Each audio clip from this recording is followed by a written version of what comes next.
Good Wednesday afternoon. Hey now, welcome to 580 Sports Talk. Brendan Dzwierzynski here with you, flying solo today. Just yours truly as we take you into the long Thanksgiving weekend. Thank you so much for spending some of your afternoon hours with me today. Hopefully you've got a long Thanksgiving weekend off tomorrow for sure.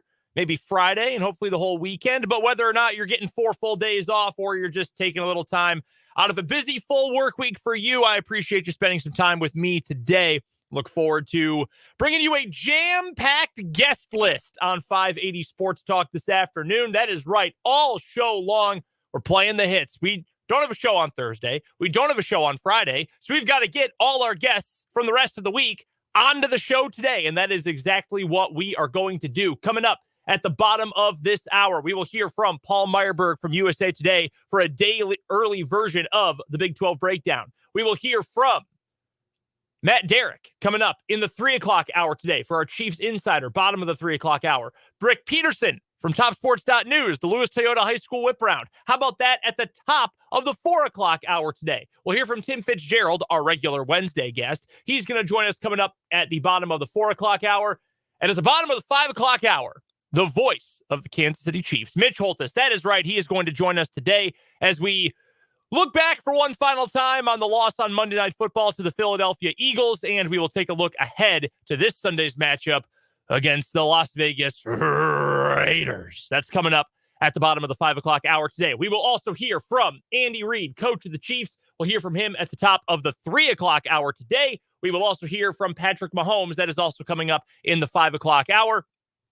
All that, and we've still got plenty more to get to on the show today. We'll talk some Chiefs football in just a minute. I wanted to build on something that Dan actually brought up on yesterday's show. So we'll get to that, and we'll get to some college basketball. The Kansas Jayhawks are in action right now. They are in Maui. In fact, if you are watching the YouTube feed today, my eyes are going to be diverted slightly to the front and to the left for a lot of the show, probably because KU is in action right now out in Hawaii, in Honolulu at the Stan Sheriff Center, taking on Tennessee in the third place game of the Maui Invitational. And if you have not been paying attention, the Maui is being played on Oahu in Honolulu because of the fires in Lahaina. All the proceeds going to Maui. Okay, we've covered it. We're good to go there.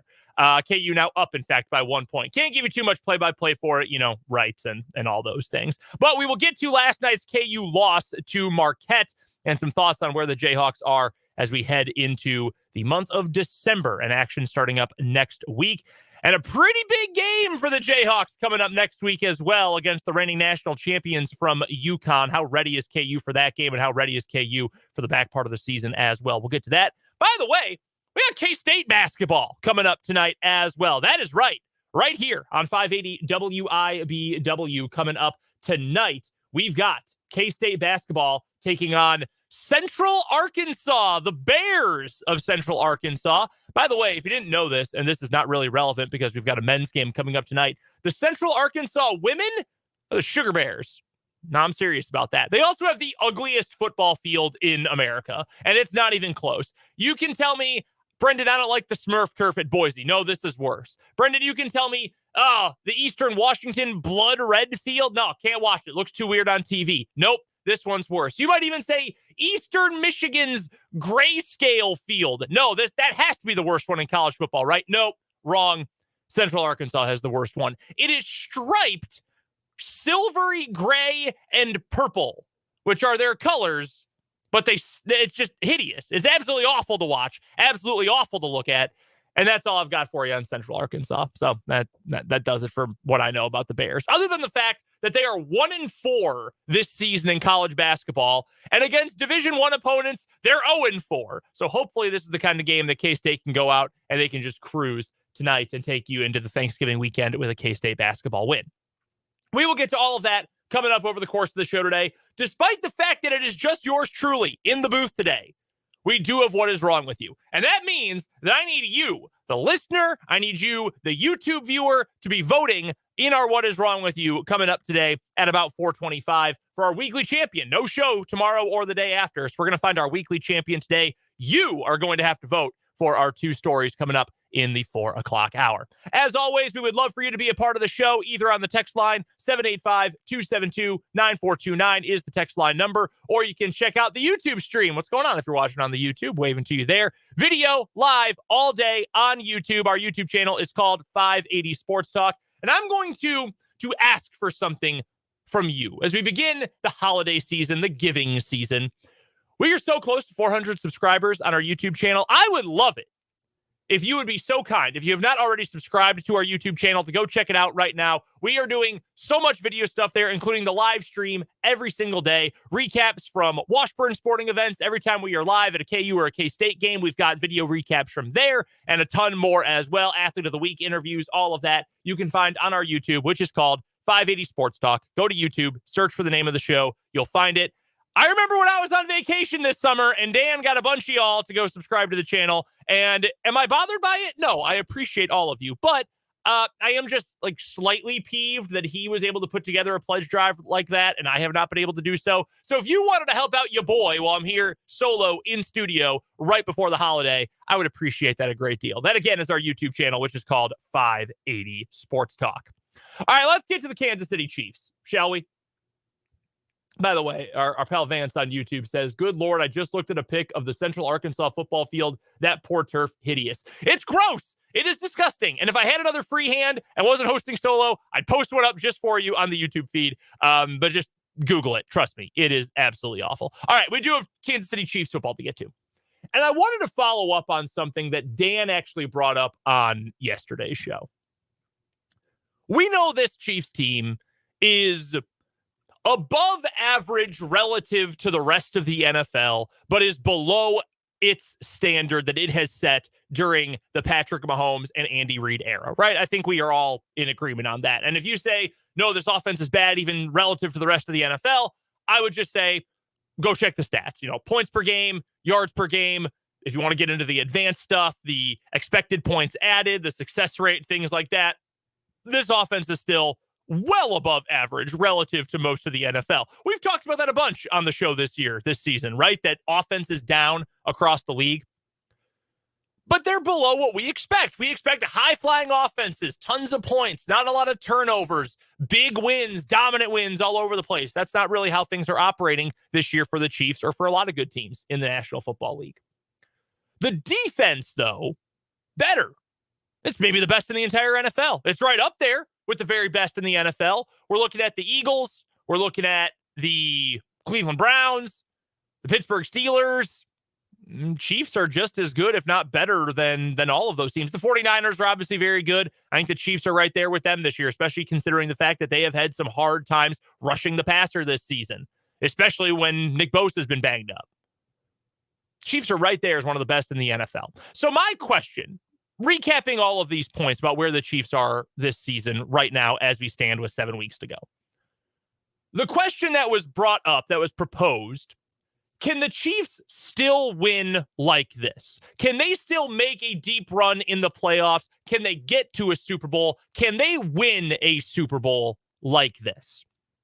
And this is the similar kind of question that a lot of teams ask when you get to the trading deadline, that, hey, as we're currently constructed, can we win? Maybe, or maybe not. If we add a piece, in the Chiefs' case, it would be, in past years, it was if we had a corner, if we had a pass rusher, can we go win a Super Bowl like that? This year, it would have been if we had a wide receiver, would we be able to win a Super Bowl with this roster as currently constructed? I think it is still a relevant question to ask now, though, with 10 games in the books. My answer, and it might be what you want to hear, maybe not what you believe to be true, but I do think the answer is yes. I do think this is a Chiefs team that can win a Super Bowl. They can hoist the Lombardi Trophy as the champions of Super Bowl 58 with this roster as currently constructed. And I understand that the initial reaction to that by maybe you, by maybe your friends, your family, by Chiefs fans all over, trust me, I was watching the Chiefs press conferences live today. Okay, they stream them online, right? And I was watching them live, and I had the YouTube comments up, and boy, there are a lot of Chiefs fans out there in the kingdom who think that everything is falling apart, that nobody is helping Mahomes. Maybe Mahomes isn't playing well enough. X, Y, Z, A, B, C, everything is going wrong. Okay, I understand there's a lot of that, and that is especially, commonplace for fan bases coming off of a tough loss and coming off of a loss to another good team. I understand that. Totally do. But I think it is important to consider where these losses came from for the Kansas City Chiefs, right? You go back to week 1 against the Detroit Lions. We have talked about this game a bunch over the course of the season. We saw from Kadarius Toney in that game maybe the worst individual wide receiver performance in a game that we have certainly seen all year, and one of the worst of all time. We've shared this stat multiple times, that if you look at expected points added on a per player basis, and I know that's a stat that we bring up a lot, that has become much more and more in vogue in NFL and in advanced analytical mathematical circles, okay? Kadarius Toney was over -6. So essentially, if you just hadn't thrown the ball to Kadarius Toney, you can swing 6 points the other direction, and the Chiefs end up winning that game. There were so many drops, and even though drops have been an issue and will continue to be an issue for this Chiefs roster, it was so just inexplicably bad in week 1. Out of character. Things had to go completely right for the Lions. The Lions had to have a pass hit Kadarius Toney square in the hands, pop up into the air, and then get picked off and returned for a touchdown for them to win that game. That's what it took for the Chiefs to lose on the opening night of the NFL season. You might say, well, they didn't do enough to win. Well, the Lions barely did either. They had to benefit from a crazy carom off the hands of Kadarius Toney to end up winning, right?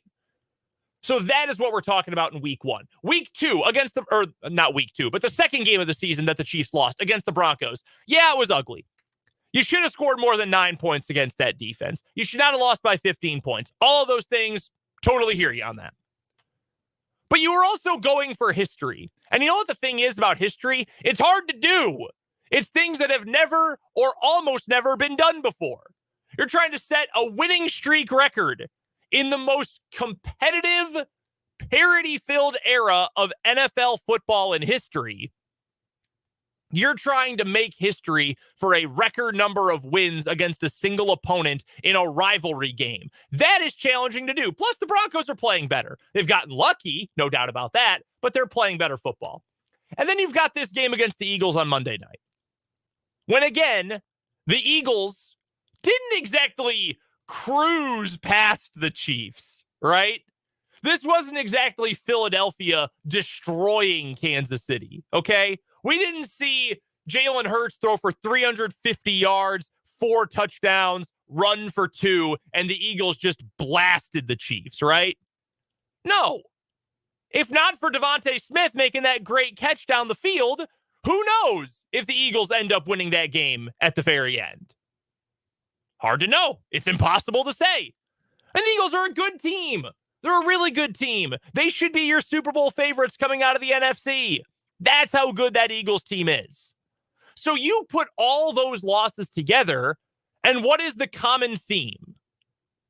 Not necessarily that it's things that aren't going to happen again, because we said that. I said that after that week 1 loss. This team's not going to drop that many passes. This team's not going to have that kind of turnover problem going forward. Well, the turnovers actually have been an issue, and the drops have been a major issue. That has been a problem. Still hasn't happened all that often. We got 10 weeks. 7 of them have, they've gone pretty darn well if you're the Kansas City Chiefs. So all of this is to say, I am a believer that even though this team has been far below the standards we have set for them, far below the expectations that we had for this offense going into this year, they're still only a half a game back of the best record in the AFC. They're still, as Dan pointed out on the show yesterday, co-favorites out of the AFC to win the Super Bowl this year. That's still the team we're looking at for the Chiefs right now. And you're not going to be able to get a massive change, a massive swing going forward, because you can't add anyone new at this point. We can pick someone up off the scrap heap, off the street, but you're not adding a game changer at this point. So you've got to live with what Toney is, with what MVS is, with what Rashee Rice is as a rookie, which is good, a good player, a promising player, still a rookie who's got some problems with the hands from time to time. what Travis Kelce is in 2023, the 2023 version of himself. What you're getting from those ancillary pieces. The fact that you're probably not going to run the ball a whole lot, even though Isaiah Pacheco has been really good this year, and Jerick McKinnon is still a very good and useful player for this team. I still think the Chiefs are able to win. Now, they have no margin for error. I think that is here the crux of my entire point, is that, yes, the Chiefs still can be a Super Bowl contender. They still are a Super Bowl contender, but there's no margin for error. Because if you get to the divisional round, let's say the Chiefs don't end up winning the number one seed in the AFC. And they've got to get to the wild card round, and they've got to play there. So they need to win a game to get to the divisional round. And they take on Houston. Say they take on Houston, CJ Stroud and the Houston Texans, right? They can put up points. Don't have a great defense. They still run into a lot of the issues you run into with rookie quarterbacks. They can play. We've talked about that. We know Houston can play. You get into a game like that and you mess around and you drop 7 passes and you've got inexplicable turnovers. Even worse example of that, you turn the ball over again in the red zone and you have that particular problem again. That would be an issue for this Chiefs team when you get to the postseason. But if you only drop a pass or two, you're safe with the ball, you're smart with the ball, you don't turn it over a whole bunch, this Chiefs team can beat anybody. They still can. You take away one of those errors in that game Monday night, they end up beating the Eagles. You catch the damn ball if you're MVS, which I know is a problem, and you know I've harped on that. You're going to end up winning that game. You take away one of those red zone turnovers, either the interception or the Kelce fumble, you're going to end up being just fine. That is why I still believe in this team. I've talked about it before. Some of these opening script drives that have looked so good in the last couple of games, that's given me as much as I need to believe it's still in there for this offense, but they've got to harness it. They've struggled to do it, but I do still think it's possible, and I think you can look at the reasons why they have lost these 3 games through the first 10 games of the season to know, okay, it's still in there. They're still on the cusp. They're on the precipice of being that team we think and know they can be. It's just a matter of getting there. We'll find out. 7 more weeks, 7 more regular season games to prove, can we be that team? I think they can be. We'll find out. Gut checks coming up. Got a big one this weekend against the Raiders. The Chiefs are better than the Raiders. They've won 5 straight against the Raiders. The Raiders are still working out with positive momentum, kind of as their calling card right now after the firing of Josh McDaniels. So we'll see. But I still believe in this Chiefs team. Until they give me another clear reason why they can't win a Super Bowl, I'm still going to believe that they can. By the way, one quick thought on Nick Sirianni, the head coach of the Philadelphia Eagles, who's clearly a good coach, a really good coach. You all seen the video of him after the game walking off the field on Monday night screaming, "I don't hear bleep now, Chiefs fans." Look, dude, I get it. You let out a lot of frustration that's been building up since you lost the Super Bowl back in February. I get it. Do you think that Week 11 means as much as the Super Bowl does? Because it's a whole lot different. Because this Chiefs team, they got the trophy. They got the rings. They are still, the cock of the walk. You're not. So I understand the excitement. I don't want to take excitement and fire out of sports, but also I think you do have to consider the fact that Week 11 in the regular season, not quite the same as actually hoisting the Lombardi Trophy. We've got a bunch more to get to on the show today. We'll talk plenty of Chiefs coming up with Matt and Derrick in the 3 o'clock hour, Mitch Holthus in the 5 o'clock hour. But on the other side of this break, we'll talk some college basketball. How many problems does KU really have at the moment? How many showed up against Marquette last night? And how quickly can KU fix any of those? We'll talk about that coming up next on this just before Thanksgiving edition of 580 Sports Talk.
Chance the Rapper on this Wednesday afternoon just before Thanksgiving.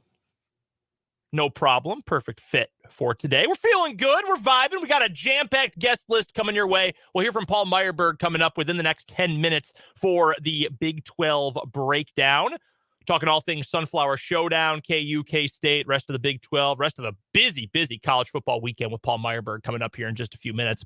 Before we get there, I do want to touch on little KU basketball from last night. Jayhawks lose 73-59 to Marquette. Marquette's good. I think everybody knows that, who's been following the start of this college basketball season. Marquette is a really good team. They're fourth in the country for a reason. They're bringing back everybody from a year ago, including their little midget head coach, but that's neither here nor there. KU did not look good in that game at all. And I think, to be frank, it's not really a surprise the way KU lost. Like, if you were going to say, if KU loses this game, what is it going to end up looking like? I would have told you, well, they succumb to that really good Marquette defense, probably turn the ball over, and they don't shoot the ball well. Well, Marquette's got a really good defense. KU turned the ball over way too much and got way sped up offensively, and they didn't shoot the ball well at all. Started the game 4 of 7 from 3, then made just 2 of their final 10. Ended 6 of 17 from 3-point range. Against a really good team like that in Marquette, and like a team that KU is playing right now, it's actually at halftime right now in Hawaii, Tennessee, which we know has a really great defense. The issues that KU has on the offensive end are really magnified. Someone needs to shoot better on this team. Last night in that loss to Marquette, KU got 24 points from Kevin McCullough. We know how good Kevin McCullough is. We know how talented Kevin McCullough is. He's probably all around your best player now on this KU team. He got 13 points from Hunter Dickinson. He was really shut down for most of the game. 7 points first half, 6 points second half. You probably expect more from him in the grand scheme of things. But they did enough. They did plenty for you. 24 and 13. 8 rebounds apiece. The next highest scorer for KU in last night's loss, 5 points. Count them. 1, 2, 3, 4, 5. Same number of Booker T WCW championships, which is awesome if you're a pro wrestler. Not so great if you are scoring points in a college basketball team against a top 5 team that you're facing off with. It is what it is. I'm not super pressed about it at this point of the season. I mean, this is still a great KU team with a great head coach. Well, it's a good KU team. We don't know if they're great yet. You can't know if a team is great in November. I think they can be great this season, but there's a few things they've got to figure out. It's the same things that going into this Maui Invitational, we knew that KU had to figure out. Somebody's got to shoot the ball better. And it's very easy to point at Nick Timberlake. I know he got a little bit banged up in this game against Tennessee today. Don't know what his status is for the rest of the day. He was bad again last night. 1 of 3 from 3, 1 of 5 overall from the floor. You can't miss the bunnies, and he did. One layup in particular he blew that he absolutely should have made. And the three-point shooting has to be there. He was the best three-point shooter in the transfer portal this year, guys. He's got to be better than that. And he knows that. Bill Self knows that. The coaching staff, his teammates know that, just like you and I know that he's got to be better shooting the ball. Elmarco Jackson's got to do something for you. And I know he hasn't played a whole lot of basketball, but to be completely frank, you get to KU, you don't get to use after the first game or two he hasn't played basketball for all that long. If you were a good enough prospect that you end up at a blue blood program, well, not a whole lot of excuses, to be frank. You got to be able to play. You got to be able to contribute. And he has really looked lost, and he has really looked sped up throughout a lot of this season. And I think, and this is often the inverse in college basketball, where you want, and Bill Self will certainly tell you this, you want strong defense to set up your offense, because then you can get steals, you can get takeaways, you can get out and run, you can set up, you can get the other team on their heels. For this KU team, I feel like at least some of their defensive issues will be solved by figuring out some of their offensive issues. And part of that is taking some of the portion of the offensive contributions off that plate of Kevin McCullough in particular, but Hunter Dickinson and DeJuan Harris as well. Specifically Harris, because he's got to be great. And it was very obvious last night when he was off the floor, you had to get him back on the floor as soon as possible. And it's hard to live like that in this part of the season. Now, you get to very end of Big 12 play, Big 12 tournament, NCAA tournament, yeah, you can live with a 6 or 7 man rotation. Hell, North Carolina was winning at halftime of a national championship game with a 6-man rotation 2 seasons ago. KU didn't exactly have a deep bench when it won the national championship. Certainly didn't last year when it won the Big 12, right?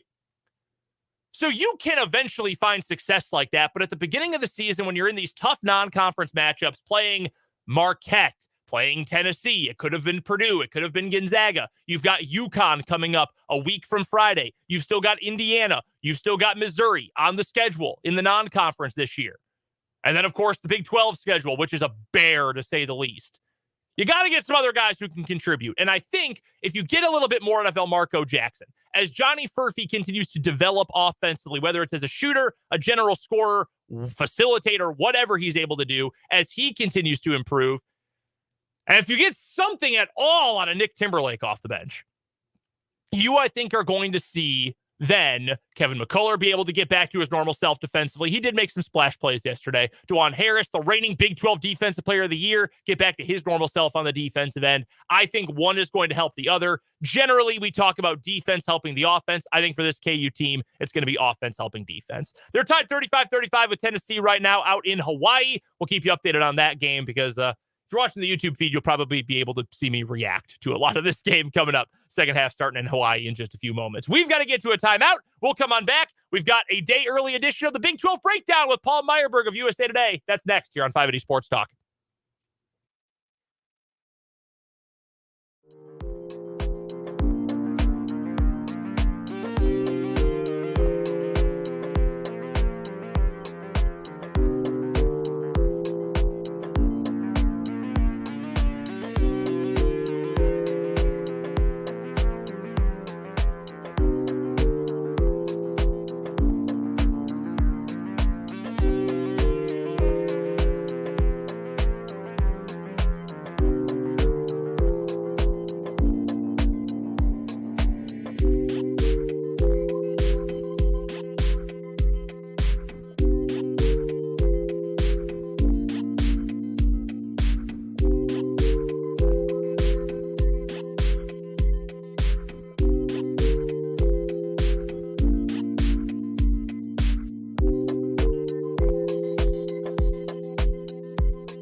His name is Paul Myerberg, and he covers all things college football for America's newspaper, USA Today, and he joins us usually on Thursdays at this time for the Big 12 breakdown on the Fleming Place Wine and Spirits hotline. But because tomorrow is Thanksgiving, Paul was kind enough to be flexible with the schedule and join us today instead.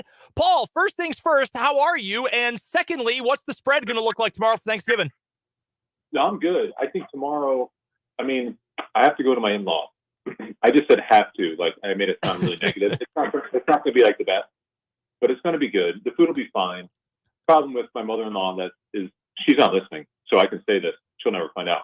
Her ham is like shoe leather. Like, her ham is bad. So that's really disappointing tomorrow. But look, I get to eat stuffing, and every year around this time, I think why I'm not eating stuffing every week. So I'm really looking forward to it. No, I'm right there with you. I would eat stuffing darn near every day if I could. So with the ham being that tough, do you just coat it in gravy or like mix it up with the cranberry sauce to soften it up a little bit? Yeah, that's what I'll do. So what I'll do is I'll do a double stab. Like, I'll get a little bit of ham and I'll get some gravy made, put some mashed potatoes on that. Like, I like ham. I want to eat ham all the time, and I'm not going to stop eating ham just because it's a little dry. But you definitely need to manufacture a good bite. You can't just go in there with a fork and a knife and be like, hey, I'm going to go to town, because you're going to leave very, very disappointed. Nah, I'm right there with you. See, you always have to have a plan. That is the most important part of Thanksgiving. I was just talking to my wife about this. You always have to have a plan for what you're going to eat and how you're going to attack the plate. For sure. And you need to have quadrants. You have to have quadrants. You have to have 4 quadrants on your plate. You should have a protein. You should have a vegetable. You should have like a stuffing, sweet potato thing. And then you should probably have, like, I don't know if people do cornbread or what they do. They should have something that could soak everything up. So, or mashed potatoes. So that would be, that's really where I'm at. Like, I'm doing one plate, 4 sections, multiple different ways, multiple different times. This is the insight you can only get during the Big 12 breakdown. Paul, we do have some football to get to for this weekend. I want to start looking back to this past Saturday. The Sunflower Showdown lived up to the billing and so much more. K-State ends up coming away with the victory. KU looked, first drive of the second half, they go right down the field, the Devin Neal touchdown. It's an 11-point game, but K-State surges back. Would you say, from your perspective, because I think here, KU fans view the end of that game one way, K-State fans view it the opposite way. Do you feel like that game was more about the adjustments K-State made to come back and take the win, or more about what KU wasn't able to do late and ending up losing that game? Yeah, it's a really good question. I will say, just first off, this was a really well-played game. This was a really active game, and I thought that both sides really acquitted themselves well. I would not be a shame whatsoever for KU to lose at home, whatever, to Kansas State. The way they played, I thought it was very, very positive, especially the way they got Ballard ready to go. But I would give Kansas State the credit here. I thought coming out of the first half that they were going to respond and really pull away. I think I mentioned that last week, that this would be a closer game, that Kansas State would dominate in the second half. Didn't quite play out this way, but I saw, like, late in this game, in the second half, I just thought Kansas State just began to assert themselves and to take control of this game, not just on offense, but on both sides. And I think it was that drive to make it 27-24, along with the 2-pointer, where I looked at that and thought, man, they just went 90 yards in 5 minutes. I don't know if they're going to get stopped again. Didn't turn out to be the case. But I thought Kansas State was more to thank for them winning this game than KU was to blame. KU played a good game, played a really nice game. Just Kansas State had a little bit more in the tank late. I think for me, and I think everybody around college football during the game, after the game, was lauding Lance Leipold and offensive coordinator Andy Kotelnicki for the game plan KU had on offense. But I think the K-State coaching staff I know some K-State fans were a little mad about the coaching in the first half, but I thought the second half game plan, especially on offense, was just fantastic. They leaned into the run a little bit more. Howard used his legs. DJ Giddens had a great game. I think it was 138 yards between the start of the third quarter and the drive where they kneeled out the clock. I think for me, Paul, now and going forward, as good as Howard has been passing, K-State is probably at its best when it leans on the run as the dominant part of its offense. Do you feel the same way? Yeah, and that's been the case throughout the Climate era. Like, they've had flashes, and even they had flashes of Adrian Martinez, where you were like, okay, like, this is a more balanced offense. Maybe it's an offense that leans a little bit more towards the pass. That's not really their happy space. You know what I mean? Like, and you look at the box score against KU, like, Howard threw the ball 24 times. They ran the ball 37 times. And I think that balance is a little bit skewed towards the run, but I think they are at their best when they're establishing the run and running right at people. Kansas, like, there's nothing embarrassing about getting eventually worn down by Kansas State because, I mean, look, like, when you think about who control the line of scrimmage, certainly on offense, KU did what they wanted to do up front. So I think there's a lot for them to be proud of. I just think Kansas State, when they get their ducks in a row and they're pointed forward, they can just be a bulldozer. And I thought that was what differentiated it. Kansas had made so many gains, but on 3rd and 1 or 3rd and 1.5 or 3rd and 2, they are not a team right now that's going to stop Kansas State. And that's the difference between the two programs right now. Kansas State is like 2 years ahead of KU. KU's closing the gap, but clearly Kansas State is ahead. Paul Myerberg is our guest from USA Today, national college football writer, joining us on the Fleming Place Wine and Spirits hotline for the Big 12 breakdown, one day earlier than normal since Thanksgiving's coming up tomorrow. And to build on that point, Paul, how close do you think that gap is? When you say it's about a 2-year difference, I'm right there with you. How do you sort of quantify that on the field? And you mentioned, a 3rd and 1, 3rd and 2, you trust the one team more than the other. What more do you think it'll take for KU to close that gap to even? Yeah, I think the big difference between, like, this is not to diminish what Leipold has done or what his staff and the players have done. You can't diminish it whatsoever, but it is one thing to get to 6 or 7 wins. It's another thing to get to 8, 9, 10. It's just a huge step forward. And where you see the difference between 7-win teams or 7-win programs and 9-win programs, it's in depth, it's in consistency, and it's definitely in terms of how they develop guys on both lines. So when I say they're 2 years behind, I think KU still needs to develop bodies. They need to develop depth. They need to develop edge rushers. I think that takes more time than just, hey, we need to rebuild our offense or we need to get a better defensive team. So KU's closing the gap because I feel like they've caught up with Kansas State in a number of different ways. But Kansas State is a better program right now because they're more strongly constructed. And then you can see that in the roster. You can see that in the way they carry themselves. And like I said, you can see that when push comes to shove, Kansas State believes in themselves on 3rd and 1. I think KU is at a point now where, especially on defense, they don't quite believe they're at that point. They're getting there, though. They're just not. There's not the faith right now that Kansas State has that they can do that and get it done in that situation. The last question I have about this game, Paul, before we start looking ahead to some of the action this week, I wanted to ask you about the Lawrence native, the standout running back for KU, Devin Neal. He was the best player on the field in that game. K-State got the big performances late to seal the win. Nothing to take away from any Wildcat. But the best player on the field in that game was Devin Neal, and that's been the case for KU for quite some time now. I know he got left off the Doak Walker Award list because he doesn't have a ton of carries since there's a carry share with Daniel Highshaw. But just how good is number 4 in Crimson and Blue? Yeah, look, like, Devin Neal is a guy that, in a perfect world, would be an All-America candidate because people would look beyond the fact that he's got only 170, 180 touches. I mean, running the ball. He's got another 25 or 30 catches.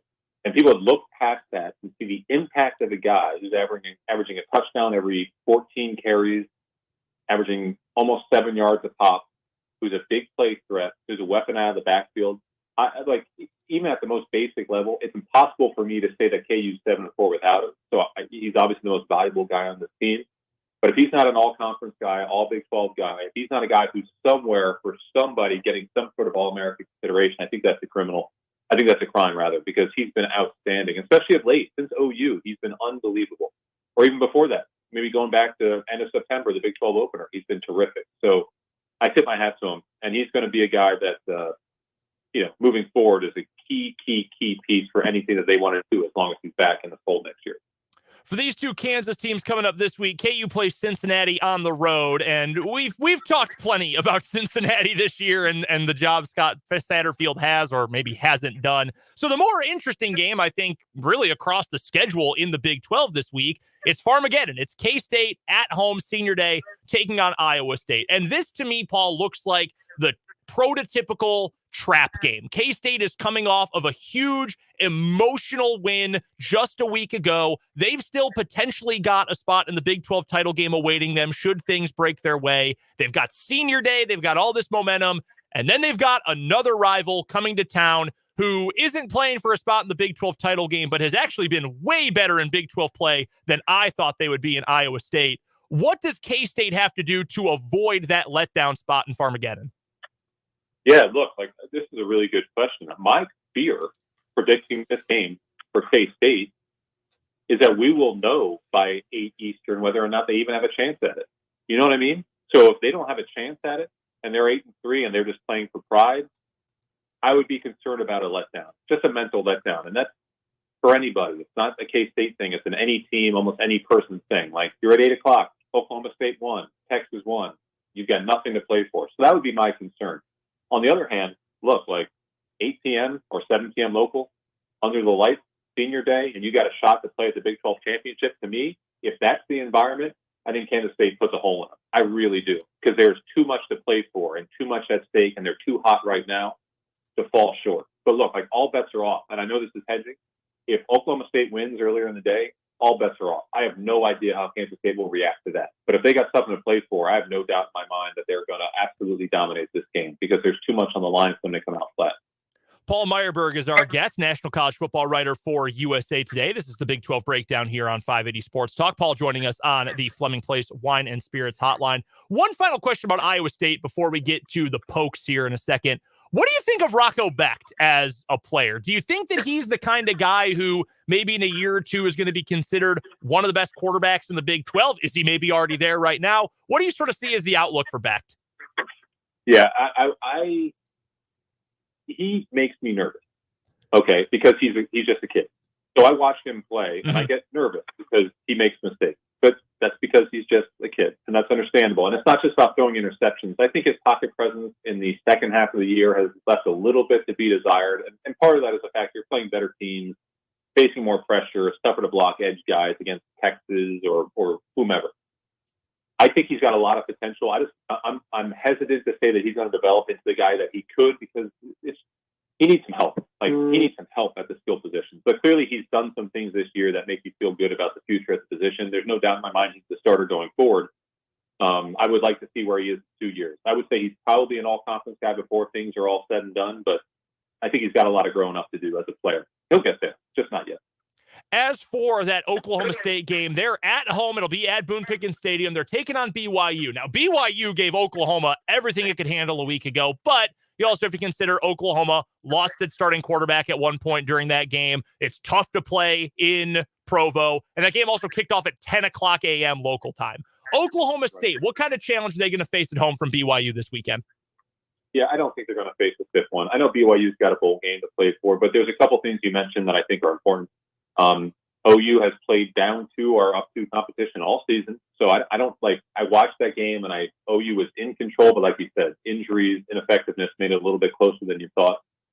BYU on the road is just a different team. BYU in Big 12 play has been a different team. Oklahoma State, there's no way they lose this game. For them to lose this game would be one of the biggest choke jobs in Big 12 history at this point, right at the finish line. So I'm not really concerned about them. I think the only way they lose is if Alan Bowman goes out and throws 3 picks. And God bless him, he's not terrific, but he typically will go out and control the football. So I feel good about Oklahoma State winning this game. I would be surprised if they didn't, to be quite honest. One of the games coming up on Friday is Texas Tech at Texas, the final Big 12 regular season conference game for the Longhorns. It's in Austin at night. What kind of chance does Texas Tech have to maybe pull the upset or to even keep this one competitive? No, I think they can keep it competitive. And I think that Texas, how many of their last 5 games have been essentially competitive? I think every single one, most of the second half has been competitive except for BYU. Kansas State and TCU, and obviously Iowa State as well. Those games are all a little bit tighter than we thought they would be. So I think that Texas Tech will keep it close. I think they will hang with Texas, but it's a different situation. Like, Texas Tech is 6-5 now. I think if they were 5-6, there'd be more urgency. I think they're happy to get into a bowl game. I think, like everybody else, they would love nothing more in the world than to plant their flag on BKR at the 50, having beat Texas in their final home game as a member of the Big 12. I think we would all love that. I just don't think Texas Tech has got the bodies to do that at this point. They're a little bit banged up. They're a little bit hurting. And to be quite honest, they don't have the skill talent right now to match up with Texas. So I think Texas, even if it's close, they're going to keep them in arm's length. They'll be 11-1, and they'll go in as the number 1 seed in the Big 12 championship. One last question from the Big 12 itself, and I wanted to get to a couple of big games nationally this weekend. When we talked last week on the show about Dave Aranda, I asked you who is going to be the next coach who ends up getting fired, and you said keep an eye on Dave Aranda at Baylor. And then they went out and they laid an egg against their biggest rival. I know it was on the road, but it's not exactly like Fort Worth is the most daunting place to play a game. And they just got smacked by a really down TCU team. I mean, what is there to be redeemed about this Baylor team this season? Like, it doesn't feel like they've got a roster that's built for success in the immediate future going forward. The vibes are terrible right now. Their recruiting is a little bit down. I mean, is there anything to salvage for Aranda at this point? The only thing that you could say if you're Dave Aranda is, look, I've gotten us to an extremely high point. Like, and it's not that long ago. This was a down season. Give me a chance to do it again. The issue with that is, I think Baylor and a couple other schools in the Big 12, holdover Big 12 schools, are looking at this as an opportunity, like a chance. You know, like, hey, this is our chance right now to assert ourselves as the program of the Big 12, as the team to beat in the Big 12. And I think there's an aspect of that could drive this thing forward. I will say, just to slightly walk back last week, I spoke to someone on Tuesday last week, and I asked him about Aranda, and his feeling was that this thing was going to end up coming together and being fine, and that there would be probably a one-year extension, a meaningless thing put on just to make it look good, but that they would have an agreement to come back next season. So I would say that it's probably more likely than not that he's back. But look, like, they're probably going to get stomped by West Virginia, and the optics at 3-9 limping to the finish line of this regular season are going to be really bad for Baylor, and the recruiting is going to be terrible. The NIL package is going to be terrible. The portal is going to kill them. So I don't have a lot of hope for the future, but if I had to guess right now, I would say Aranda does come back, even at 3-9. All right, last couple of questions here for Paul Myerberg from USA Today as we head into the Thanksgiving weekend. The biggest game of the weekend, number 2 versus number 3. It's the game, Ohio State and Michigan in Ann Arbor. Still no Jim Harbaugh during the game itself. He's coaching them up all week. Who you got? Who's going to win this one? I'm going to go with Ohio State, and I do so pretty half-heartedly. I think one thing that I mentioned, or when I saw at Penn State, that Michigan had a really hard time protecting McCarthy off the corner. So that wasn't a huge deal against Penn State, because basically what they did is that they went back to the 1950s offense, just ran at them, and that ended up working out fine. I would be concerned if I'm Michigan that if you get into a similar spot against Ohio State, you're just not going to move their bodies up front the way that you do against everyone else. So right now, I think Ohio State's a bit of a safer pick, even on the road. So I'll take the Buckeyes, but I think it's going to be close enough, guys, where we will come out of it, head into conference championship weekend, and say that Michigan maybe at 11-1 will have a shot. I think that's probably unrealistic based on their schedule. All right, we've got just about 30 seconds here. Outside of that one, best game nationally this weekend. Oh, best game of the weekend? Geez, it's weird because it's not necessarily a great game. I am just obsessed with Florida State at Florida, because I think Florida State without their starting QB, Florida without their starting QB, I think it's going to be an absolute dogfight. It's going to be so ugly, but there's so much at stake. I think Florida State at 13-0 is going to be impossible to leave out, because you can't leave out an unbeaten Power 5. But look, like, they've got to put up style points to keep an Alabama at bay, or to keep a 12-1 Georgia at bay. So I'll be watching this one, because to me, that's a game that has disaster written all over it. And if that happens, that's the kind of chaos that the playoffs does not want at this point of the year. No one's better at covering college football than Paul Myerberg, national CFB writer for USA Today. That's where you can check out all of his great work, and at usatoday.com. He joins us every week on the Fleming Place Wine and Spirits hotline for the Big 12 breakdown. Paul, we appreciate the time as always. Thank you so much for stopping by. Enjoy Thanksgiving, even with the dry ham, and we'll talk to you next week. Great. Thanks, guys. Happy Thanksgiving. That is Paul Myerberg from USA Today. We've got to get to a break. We'll hear from Andy Reid to lead off next hour of 580 Sports Talk.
580 Sports Talk coming your way. I'm Brendan Dzwierzynski, flying solo on the program today.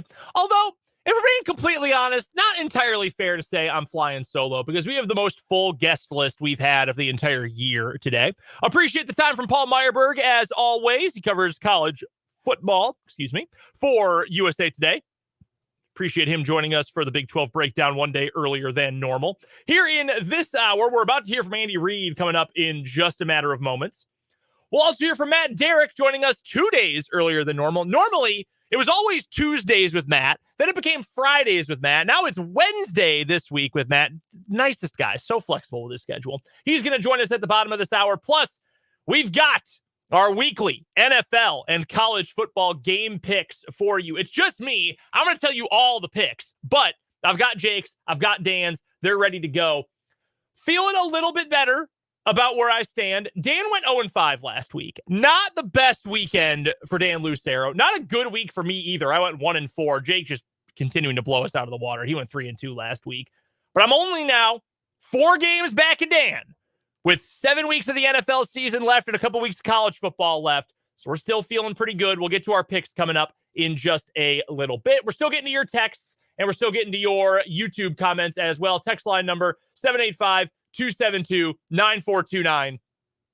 And, of course, our YouTube feed can be found on our channel, which is called 580 Sports Talk. It's the same name as the show itself. It is so easy to find. YouTube.com, search 580 Sports Talk. Ignore the ad at the top of the screen, then just click on 580 Sports Talk. Make sure you subscribe. Go check out the feed, which is live right now. I'm, in fact, waving if you're watching the YouTube feed. But we appreciate you, however you are checking out the show today. 580 AM, 104.9 FM, 580WIBW.com, or on YouTube, 580 Sports Talk. Getting close to 400 subscribers. We would love for you to get us a little bit closer to that number if you could throw us a subscription on YouTube. An update from the Stan Sheriff Center, the Kansas Jayhawks. They are up on the Tennessee Volunteers 57-53. I didn't complain about this earlier, but I'm going to complain about it now because it's especially pertinent in this game. KU sucked at free throws yesterday. Missed, I think it was 6 of the first 7 or 7 of the first 8 of the game. Today, KU is up by 4 with 7 minutes to play, and they are 7 of 14 from the free throw line. I don't know if it is exhaustion. I don't know what it is. Make a free throw. That's all. If you had even made 4 of those 7 you've missed so far, you'd be comfortably up by 8 points with under 7 minutes to play. It did just make a shot. Dwan Harris, good job. I can't give you too much play-by-play again because we don't have the rights to the game. But again, make your damn free throws, please. I'm trying not to be a meathead. That's one of the ultimate meathead complaints for basketball. And that's not to say that it's not a real complaint or not to call you a meathead if you are also calling out the free throw problems. I am myself. I'm not hiding that. I'm an idiot. But still, that's like the number one thing that people go to. Oh, free throws. Oh, they're bad at free throws. When in reality, sometimes they shoot 75% as a team, and that's pretty much national average. They're not that bad at free throws. That came up a lot last season specifically. But they've been terrible the last 2 days. Make them. You'd be much more comfortable in a game against a good team like Tennessee, or make it more competitive against a game like Marquette if you just made your shots at the foul line. Okay, I'm done complaining about this. Let's move on to some NFL football. And let's move on a little bit. Vance does say on YouTube, it is called a free throw for a reason. No, I do agree with that. Do you remember a few years ago? I'm trying to remember which season it was. It was shortly after KU had built McCarthy Hall, the dorm where all the basketball players live. And some guy, I think from Johnson County it was, maybe it was from somewhere else, but some guy just walked into the building and walked into the gym and was trying to give free throw pointers to KU's big men. Do you remember that story? I mean, total security risk. You can't just have random guys walking into where all your student athletes live. But by the same token, a very funny story in retrospect. I told my dad that story the other day. He got a real kick out of it. All right, we've got Chiefs football to get to. I'll keep updating you on the KU game as we get closer to the end. 5:20 to go. Jayhawks are up by half a dozen. Andy Reid spoke earlier on today as we get ready for Chiefs and Raiders, our first Raider week of the year. Let's hear what Andy Reid had to say. A quick update for you. If you are watching on the YouTube, we're going to hope this audio works. We're having some little bit of issues with the audio earlier. So if you're watching on the YouTube feed, try to make sure you get this Andy Reid audio. If you're listening to us on the radio, 580 AM or 580wibw.com. You should be good to go regardless. So without further ado, without any more caveats, let's get to what Andy Reid had to say earlier today. McCole Hardman really is the only one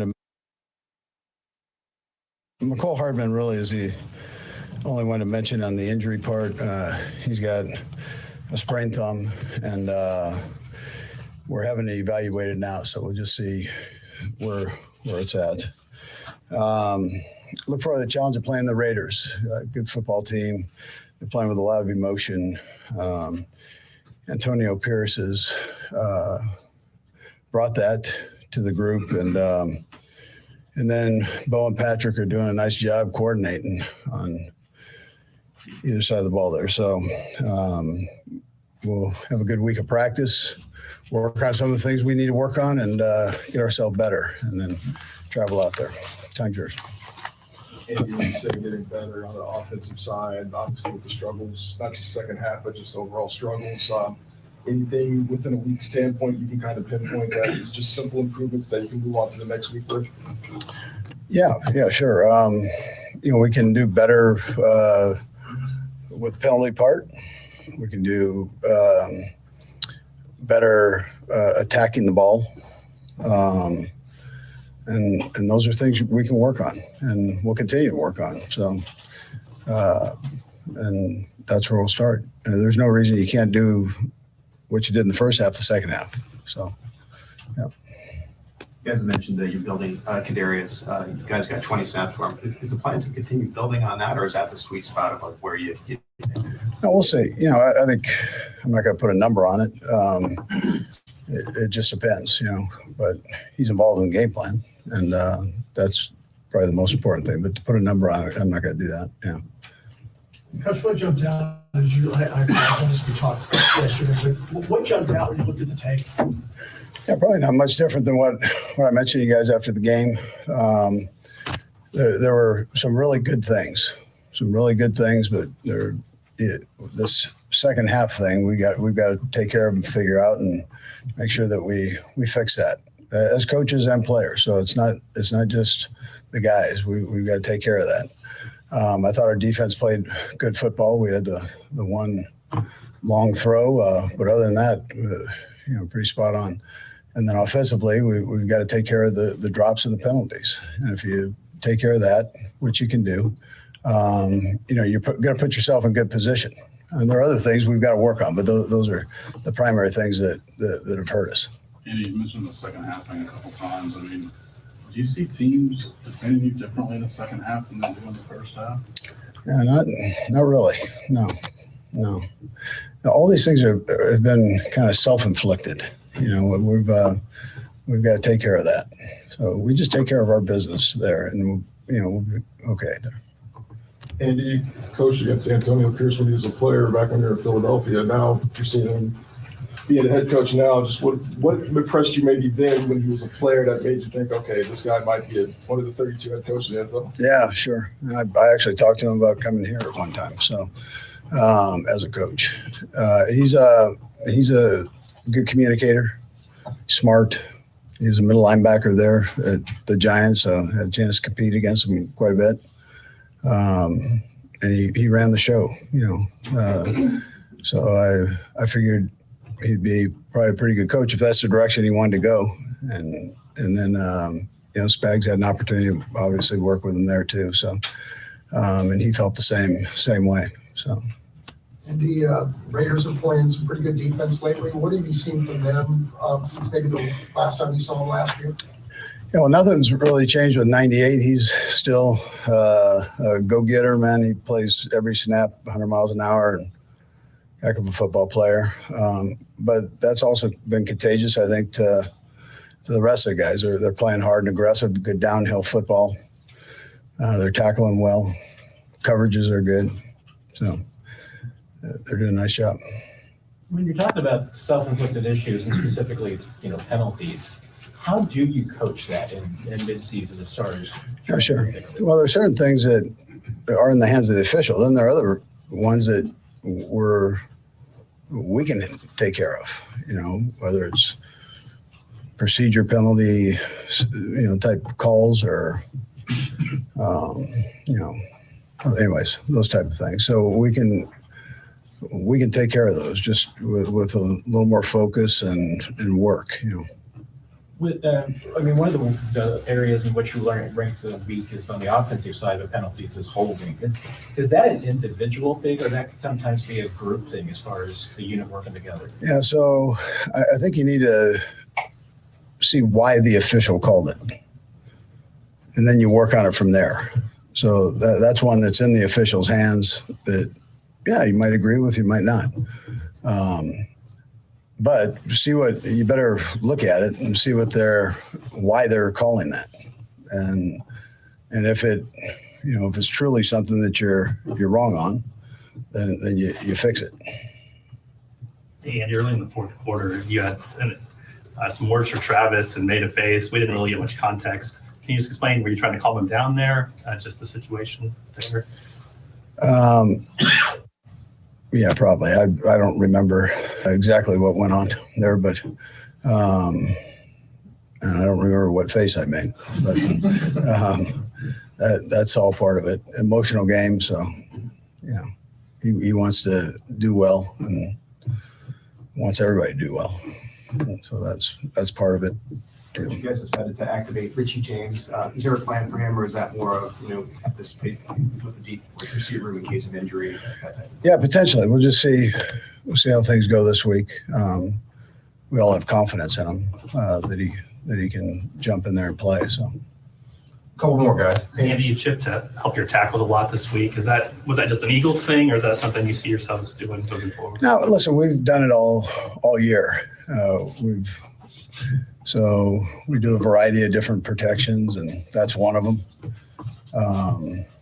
And we've done that since we've been here, though. I mean, that's part of the package. I think most people in the league do it. So.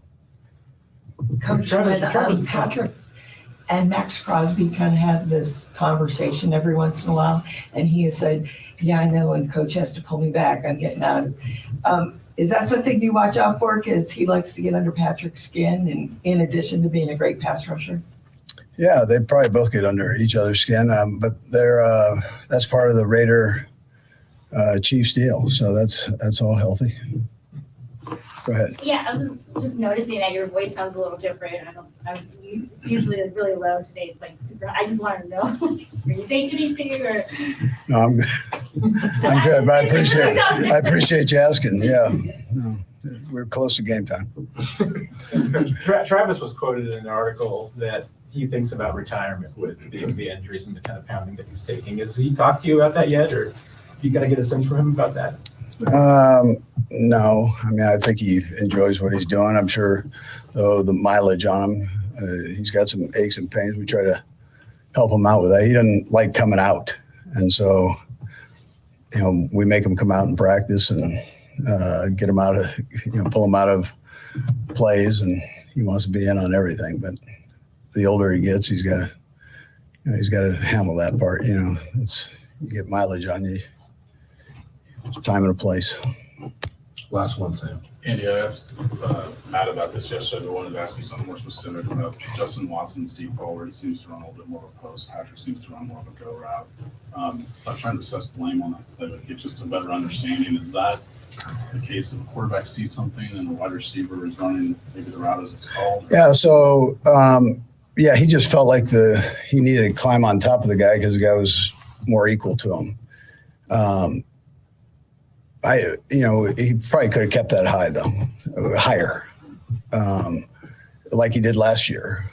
Against these guys. So he had the deep one there where he kept it off of the side. You're always trying to create space though for the quarterback off of the sideline.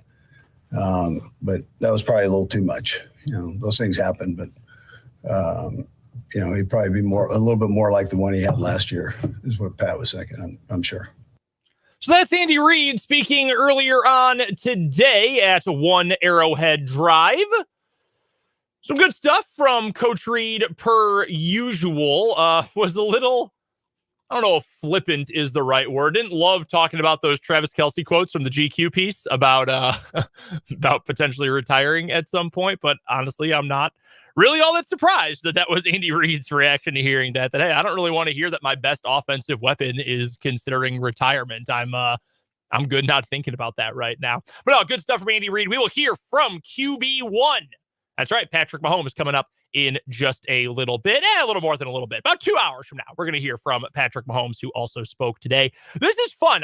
I like that there is something behind rivalry games that makes it fun. That is especially true when it's not my favorite team. If we're being completely honest with you, I would love going into a Packer game against the Bears or against well, mostly is the case against the Bears. This week, in fact, tomorrow, the Packers play the Lions at 11:30. I would love for the Lions to be awful and for there to be absolutely no juice behind this game and the Packers could go in and cruise and win by 21 points. When it's not my team, though, it's a lot more fun. Like I look at Chiefs Raiders, and the Raiders clearly aren't playing for anything this year except for pride. The Chiefs are playing for something because they're trying to go back and win another Super Bowl, but the Raiders have been playing better. The Chiefs aren't feeling so great coming off that loss to the Eagles. A little bit of extra juice for this one. I'm excited. I'm pumped for this game coming up tomorrow.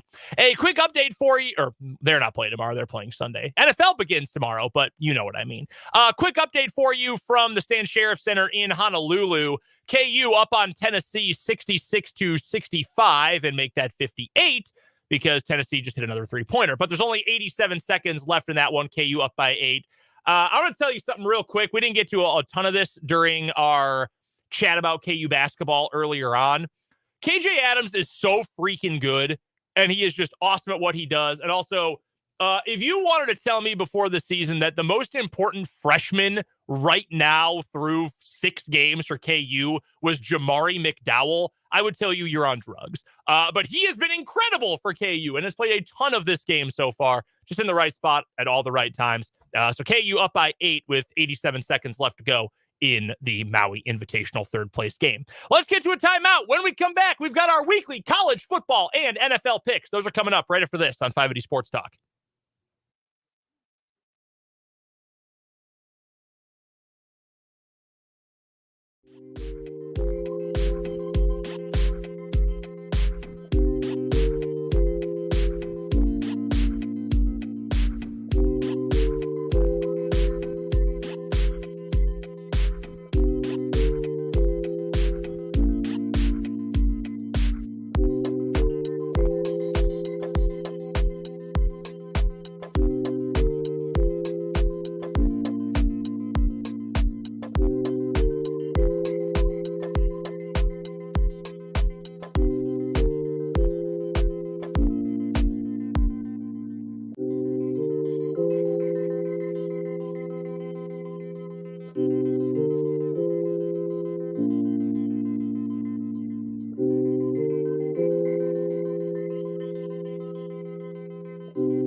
Have to touch on this real quick before we get to this week's game picks. By the way, KU up 8 still with 59.5 seconds left. KU ball. Hunter Dickinson has 17 points, 19 rebounds for KU. Samuel L. Jackson, the actor. He is also watching the KU basketball game right now against Tennessee. And not a big fan of Hunter Dickinson. Samuel L. Jackson himself tweeted, "Damn, this Dickinson guy on KU hoops flops like he's on a soccer pitch." And I'm sure some KU fan out there is mad, like, "Damn, Samuel L., why you got to say that?" Nah, man, that is so funny. That is a riot that he is saying that. I love that.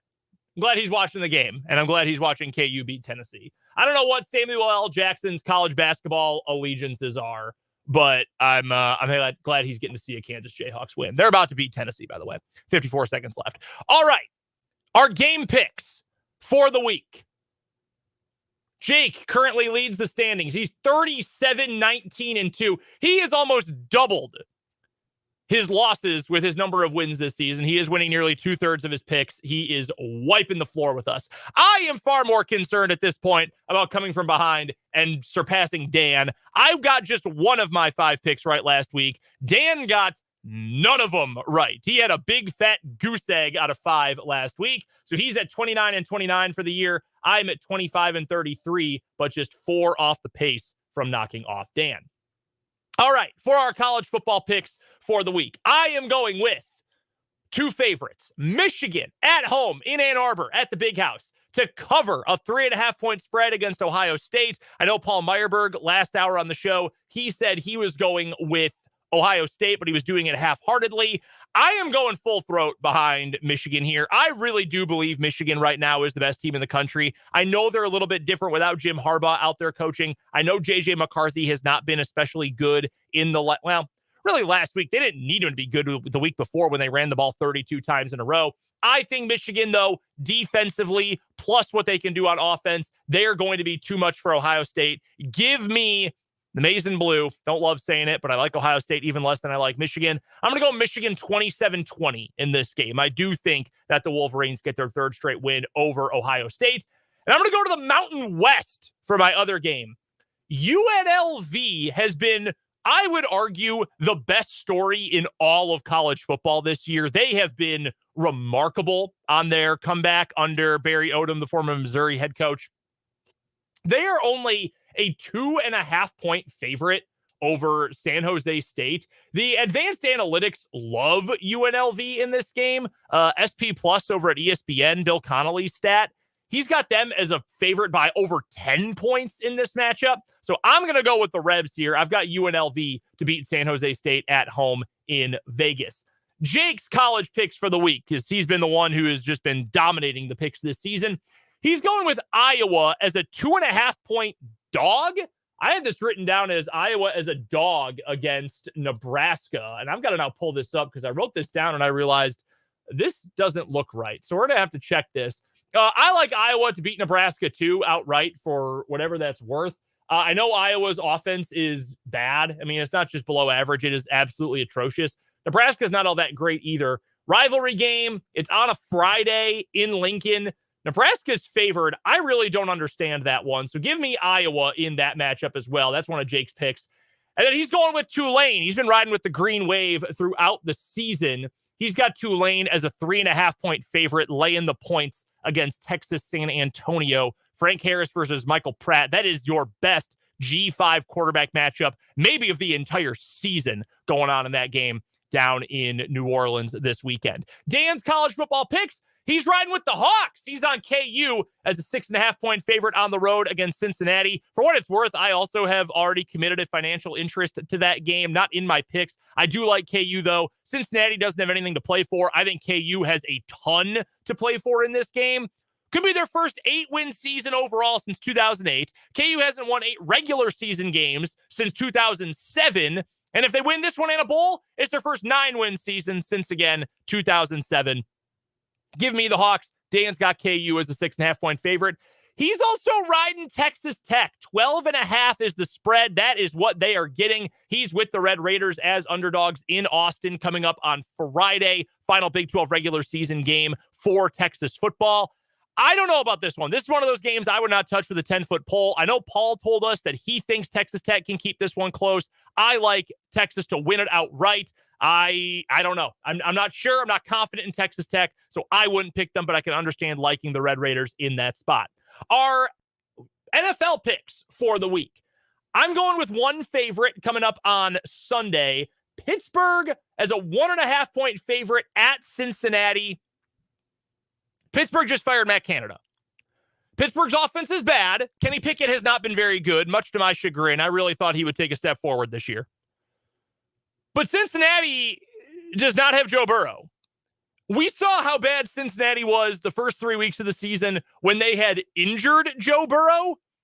And now they have a player who is far worse at quarterback than Joe Burrow in Jake Browning. I know they are going to publicly express a lot of confidence in him. I don't have confidence in Jake Browning. So give me Pittsburgh 1.5-point favorite on the road. And I've got Washington coming up on Thanksgiving Day tomorrow in the afternoon game. 12.5-point dog in a division rivalry game against Dallas. Give me the Commanders in that one. 12.5-point underdogs on the road in Dallas. By the way, game just went final. KU knocks off Tennessee 69-60. So KU finishes third place in the Maui Invitational. Dan's NFL picks for the week. He's got Detroit tomorrow against Green Bay, 7.5-point favorites. Green Bay super banged up, not going to have wide receiver Dontavian Wicks, not going to have Aaron Jones, not going to have Luke Musgrave, really depleted offense. I get that. Detroit as a 7.5-point favorite. He's also laying 9.5 with Miami on Black Friday against the Jets. The Jets are starting Tim Boyle. As for Jake's picks, he's on Philadelphia as a 3-point favorite at home against Buffalo on Sunday, and he's got Baltimore by 3.5 over the Chargers. He thinks the Ravens will take care of the Chargers with relative ease. Our wild card picks, Dan is going with the Broncos and Browns under 35.5. Jake has another under as well. He's got the game, Michigan, Ohio State under 45.5. Iowa, Nebraska. That total is 25.5 points, and I do not care. Under, I'm going to ride with it. I'm riding with history. Give me the under in Iowa versus Nebraska. We have to get to a timeout, and we'll get to Matt Derrick right after that coming up here on 580 Sports Talk.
Let's go to Kansas City, where we run down our good friend Matt Derrick from ChiefsDigest.com. It is our Chiefs insider here on 580 Sports Talk. Matt joining us on the Fleming Place Wine and Spirits hotline. Make sure you go check out all of Matt's fantastic work covering the Kansas City Chiefs at ChiefsDigest.com. And you can also find him on Twitter at Matt Derrick. Matt, a very happy early Thanksgiving to you and yours.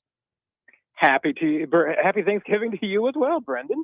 All right, so I've got to know, we talk about it every year for the big holidays. What's the spread going to look like at Shea Derrick coming up tomorrow? You know, we're going over to the in-laws tomorrow. Okay. So they're taking care of everything, and they're actually having it catered this year. So, you know, one of the fine local restaurants here, providing all the turkey and the sides. So kind of excited about not having to do a ton of work and everything. We'll see how that goes, but I will be making one of my desserts. So I have to. I mean, it's become a tradition. I'm making my Charlotte Royale again. Yes. We need pictures. Whether it's a text to me and the guys or it's on Twitter, we got to get a picture of it this year. I will definitely do it. This year, because I'm only doing one thing, I'm going to take some more time, and I got a whole plan for it. So hopefully, this year it should be perfect. I'm trying to perfect it, and this year I think I've cracked it. I can't wait. I'm extremely excited. My wife is the baker of our household, and I try to contribute, but mostly she's good at it, and I'm good at eating it. I'm very excited to show her a picture and say, honey, this is what we have to make next year. So I'm very much looking forward to this. Also, I've got to ask, we were talking about this with a guest earlier on in the show. We're chatting with Paul Myerberg from USA Today. We were talking about Thanksgiving meals, and we both agreed you got to have a plan. When you go through the line or pass the plates around the table, you got to have a plan of how you're going to attack your plate at Thanksgiving dinner. Do you go in with a plan, or do you just start shoveling in, reckless abandon when you sit down? I mean, it depends. I mean, obviously I've done my scouting ahead of time, so I know what the table looks like. So that's key. I mean, hopefully it's laid out correctly, because, the first thing that needs to go on the plate at all times is turkey. Yes. So, I mean, if you have the plates everybody's picking up and the turkey's not right there first thing, that's a problem for me. That's a problem. But no, for me, it goes turkey, then mashed potatoes. So you can put your gravy next to the turkey and get the gravy on both the turkey and the mashed potatoes if needed. I've had turkey good enough that doesn't need gravy. So I won't usually put it directly on first serve, because then I just want the option of being able to dip my turkey into gravy if necessary. And then you just kind of fill in. I want my dressing next to the mashed potatoes, because those mixed together are actually pretty good. Yes. If there's a corn dish, which I always like corn at Thanksgiving, it needs to be kind of a triangle there with the stuffing and the mashed potatoes, because corn and mashed potatoes also mix together really well. We usually have green beans, so that can go pretty much anywhere. Mm-hmm. I'm trying to think, usually there's some deviled eggs involved, so that can go pretty much anywhere. Roll. I mean, after the first really 4 items, the key items to me go in, then you can just kind of fill in where you need to.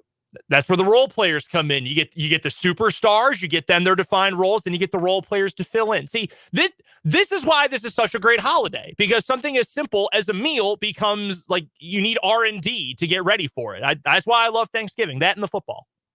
Yeah, the only thing I will say I want by itself is sweet potatoes, because those don't mix as well with anything else. So I want them kind of separated from everything. Do you candy them? Do you do the the little browned marshmallows on top? Don't do the marshmallows, but we do, and I do brown sugar and butter. That sounds good. That sounds dang good. We're talking to Matt Derrick from ChiefsDigest.com. It's our Chiefs insider here on 580 Sports Talk. Go check out Matt's great work covering the Kansas City Chiefs at ChiefsDigest.com. All right, let's get to some of the football. We'll start with this past Monday night. Chiefs fall to the Philadelphia Eagles. If someone were to ask you, and by someone I mean me, what is the biggest reason why the Chiefs lost this close game? What would you give for the reason, Matt? I mean, I think it's consistently, I would just say it's the mistakes. It's the penalties, the turnovers, the drops, those three things right there. You have one less of any one of those things, and I think the Chiefs win this game. The turnovers are the biggest ones to point to, because they were both in the red zone. But I'm with Andy Reid. I mean, I think most of the problems that this team is having are offensively, and I think they're self-inflicted. The problem with drops, I mean, this isn't This isn't new. Like, we knew from the start of the year, hey, from everybody, Rashee Rice is probably going to have to get to, used to catching the ball at the NFL level a little bit more. We knew that would be a bit of a concern. We saw in week 1, Kadarius Toney struggle mightily to catch the ball. MVS is who MVS has been his entire 5.5-year career at this point. He's a deep threat who's got trouble catching deep balls.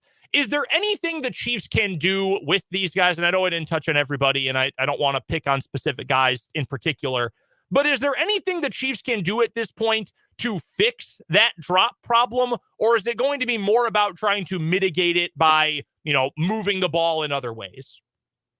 And the funny thing is, I asked Andy Reid exactly that. They were kind of specifically zoning in on the turnovers and the penalties about as far as how do you fix them in the middle of the season. And hey, with the penalties, he says, hey, some of it's, looking at what you're getting and how the officials are playing you and everything.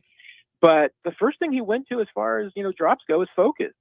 And I do. I mean, I think that's a big part of it, especially the ones that we're getting, like Justin Watson had a drop that was simply, just ABC kind of stuff of not looking the ball in and trying to take off before it's there.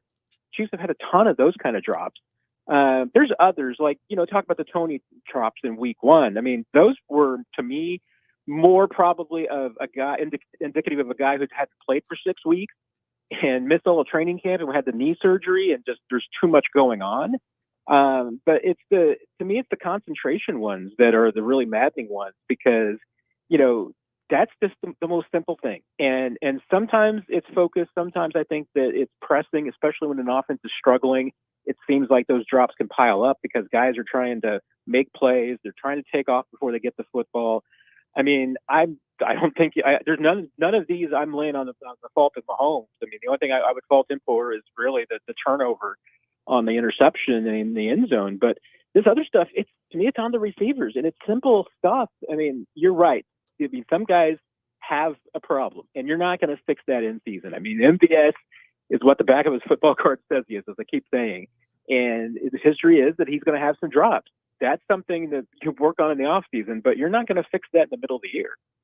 Dan brought up yesterday, and I think Monday on the show as well, that we just have not seen nearly as much of that crafty, creative screen game this year that we have seen as really a staple of the Andy Reid offense during the Patrick Mahomes era, especially those first couple of years. I mean, there was all sorts of crazy window dressing and different guys who were catching these screen passes underneath. We haven't seen a lot of that, and that made me think, why not try to get the ball down the field with other guys and in other methods? Like Isaiah Pacheco can catch the ball. You're not going to have him go run the whole route tree out of the slot, but he can catch the ball decently out of the backfield. We know McKinnon can. You've got, Travis Kelce's obviously your number one pass catcher, but Noah Gray is competent. He played under 50% of the snaps on Monday night. Is there a good reason why, Matt, we've seen a decrease in the screen game, or at the very least, haven't seen some other alternative ways to move the ball? It's funny you mentioned that because I was actually thinking about some of those elements, and I think it's definitely worth asking Andy Reid next week about exactly that, because I know there was a couple of times when Isaiah Pacheco was split out wide, and I was thinking, this would be a really good time to just see him sit downfield and throw one down there, because I'm not sure that anybody would be paying attention to him. Mm-hmm. And sometimes, when you do get a guy like Isaiah Pacheco, you split him out or you put him into the slot, you end up with coverage against the linebacker. That's a really great place to be. I am surprised. I get a little bit of, I think, the screen game disappearing. Some of it I think is that they're still kind of working with the offensive line. So much of that is timing, and with them 2 new tackles, it's probably a little bit of it that maybe it's not as perfect as they want it to be. I think the other thing is just the coverages that they're getting. They're not getting very many blitzes at all. And that's, the screens really work when a team is blitzing you. With the zones that the Chiefs are seeing a lot of, I mean, the screens become a little bit obvious. And so I think that's probably one thing to discourage them. But at the same time, if you design a screen well, and we know Andy Reid is one of the best designers in the world at designing screens, you get your offensive line boys out there in front of a running back, even a tight end or a receiver, and one of them of those screens, they can wipe out some defensive backs. So I mean, it's, to me, I'm with you. I mean, I think that there's probably some things that they need to go back to or look at that they're not doing, because what they're doing right now isn't working 100%. Matt Derrick is our guest. He covers the Kansas City Chiefs for ChiefsDigest.com. You can find him on Twitter as well, at Matt Derrick. He's joining us on the Fleming Place Wine and Spirits hotline. It is our Chiefs insider here on 580 Sports Talk. A couple days early due to the holiday coming up tomorrow. Looking ahead to this matchup on Sunday, Matt, against the Raiders, Chiefs have won 5 straight against their divisional rivals from Vegas. The Chiefs also haven't lost back-to-back games since September of 2021. So trying to avoid some unfortunately rarefied air here in this matchup. What concerns you the most about this Raiders team?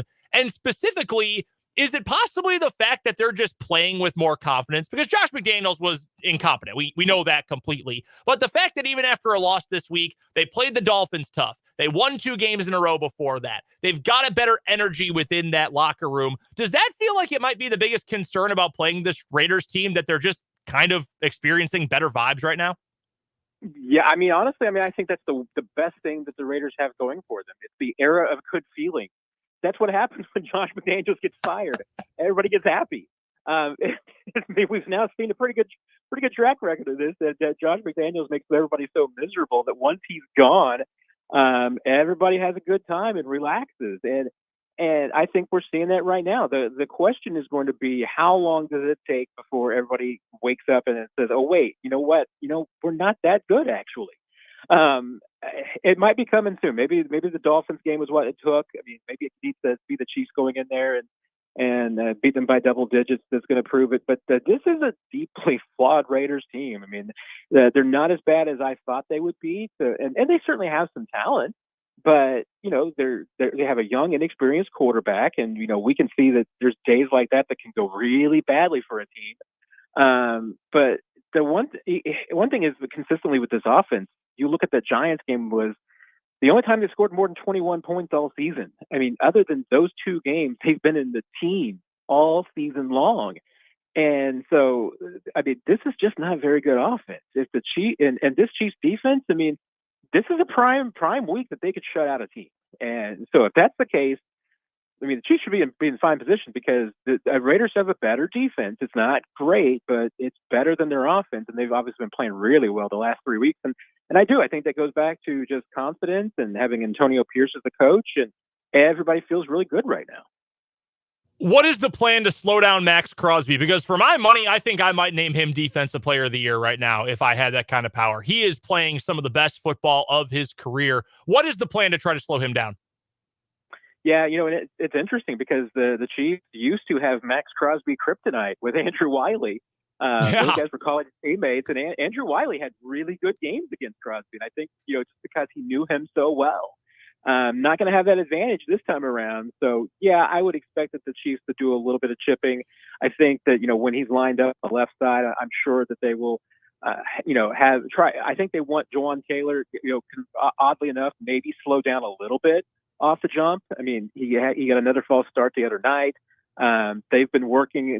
I think they would prefer that he maybe go on movement rather than on the cadence this week with the snap, especially on the road.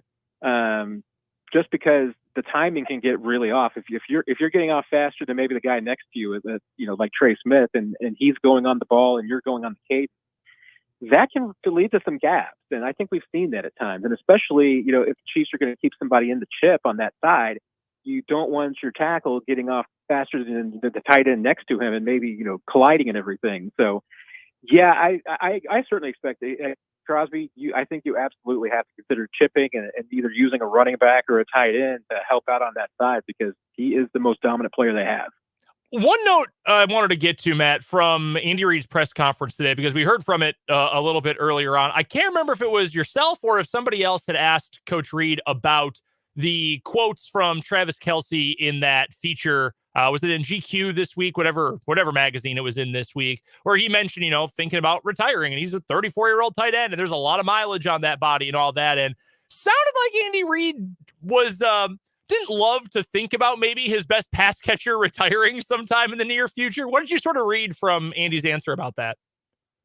Yeah, and I'm going to take him at his word that, he hasn't talked to, Travis specifically about retirement. I'm sure if Travis were serious about it, the first couple of people he talked to would be Andy Reid and Brett Veach to just give him a heads up. Sure. But But I think at the same time, I mean, I think he sees and knows that the end is there. I mean, he gets it. He sees the mileage that's on Travis's body. He sees what he goes through in practice every day, and and getting beat up. And he knows all about Travis getting his temper up during training camp. I mean, he sees the signs of age on Travis. So I think he gets it. You're right. I mean, I'm sure he doesn't want to contemplate life without Travis Kelce because he's still so good.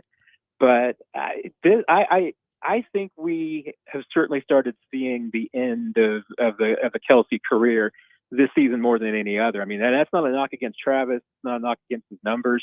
I think he's doing better than he gives himself credit for. He's had a couple of incredible games this year, but I think you can see it starting to take its toll. All right, who's going to win this weekend, Chiefs or Raiders? Yeah, I'm finally narrowing down my prediction.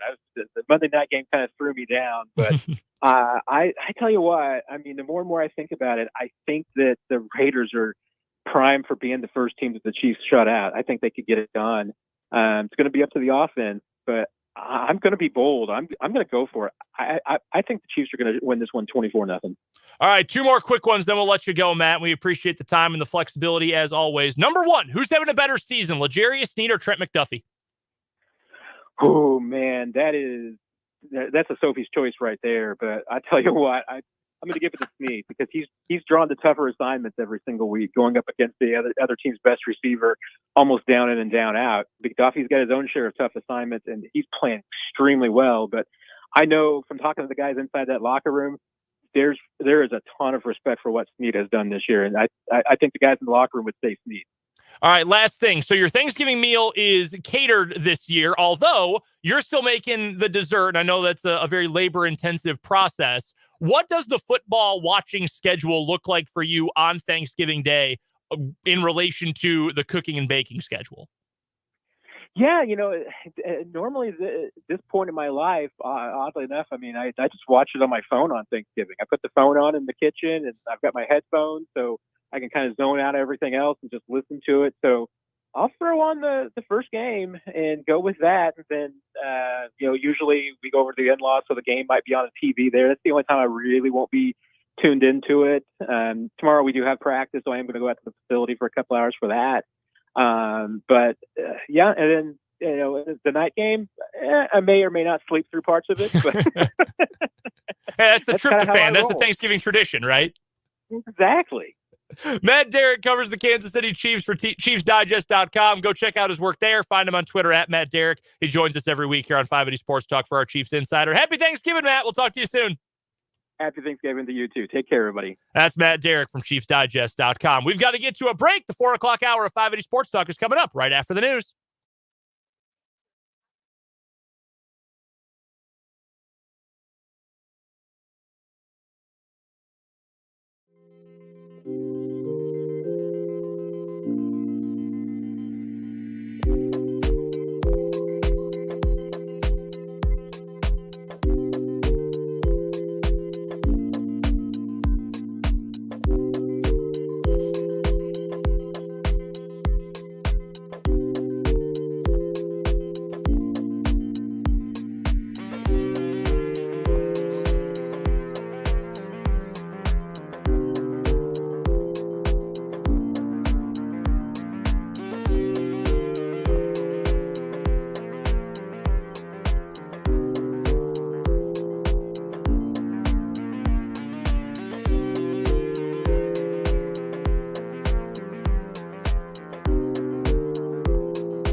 Hey now, halfway home on this final 580 Sports Talk before the Thanksgiving holiday. I'm Brendan Dzwierzynski, flying solo with you in studio today. We appreciate you hanging out and spending some time with us here on 580 AM, FM 104.9, 580WIBW.com, and on YouTube at 580 Sports Talk. Busy 4 o'clock hour coming your way. We've got our What Is Wrong With You coming up in just about 20 minutes. We'll talk to Tim Fitzgerald about all things K-State coming up at the bottom of the hour as well. But we're diving right into it to start off this 4 o'clock hour right before Thanksgiving. And we've got a day early edition of our Lewis Toyota High School Whip Around with the one and only Rick Peterson from TopSports.news. That's where you can go to find all of Pistol's fantastic coverage of all of our local teams and the rest of his crew's work as well. That, again, is TopSports.news. You can find Pistol, too, on Twitter at Peterson_Rick. Pistol, happy Thanksgiving. How you doing?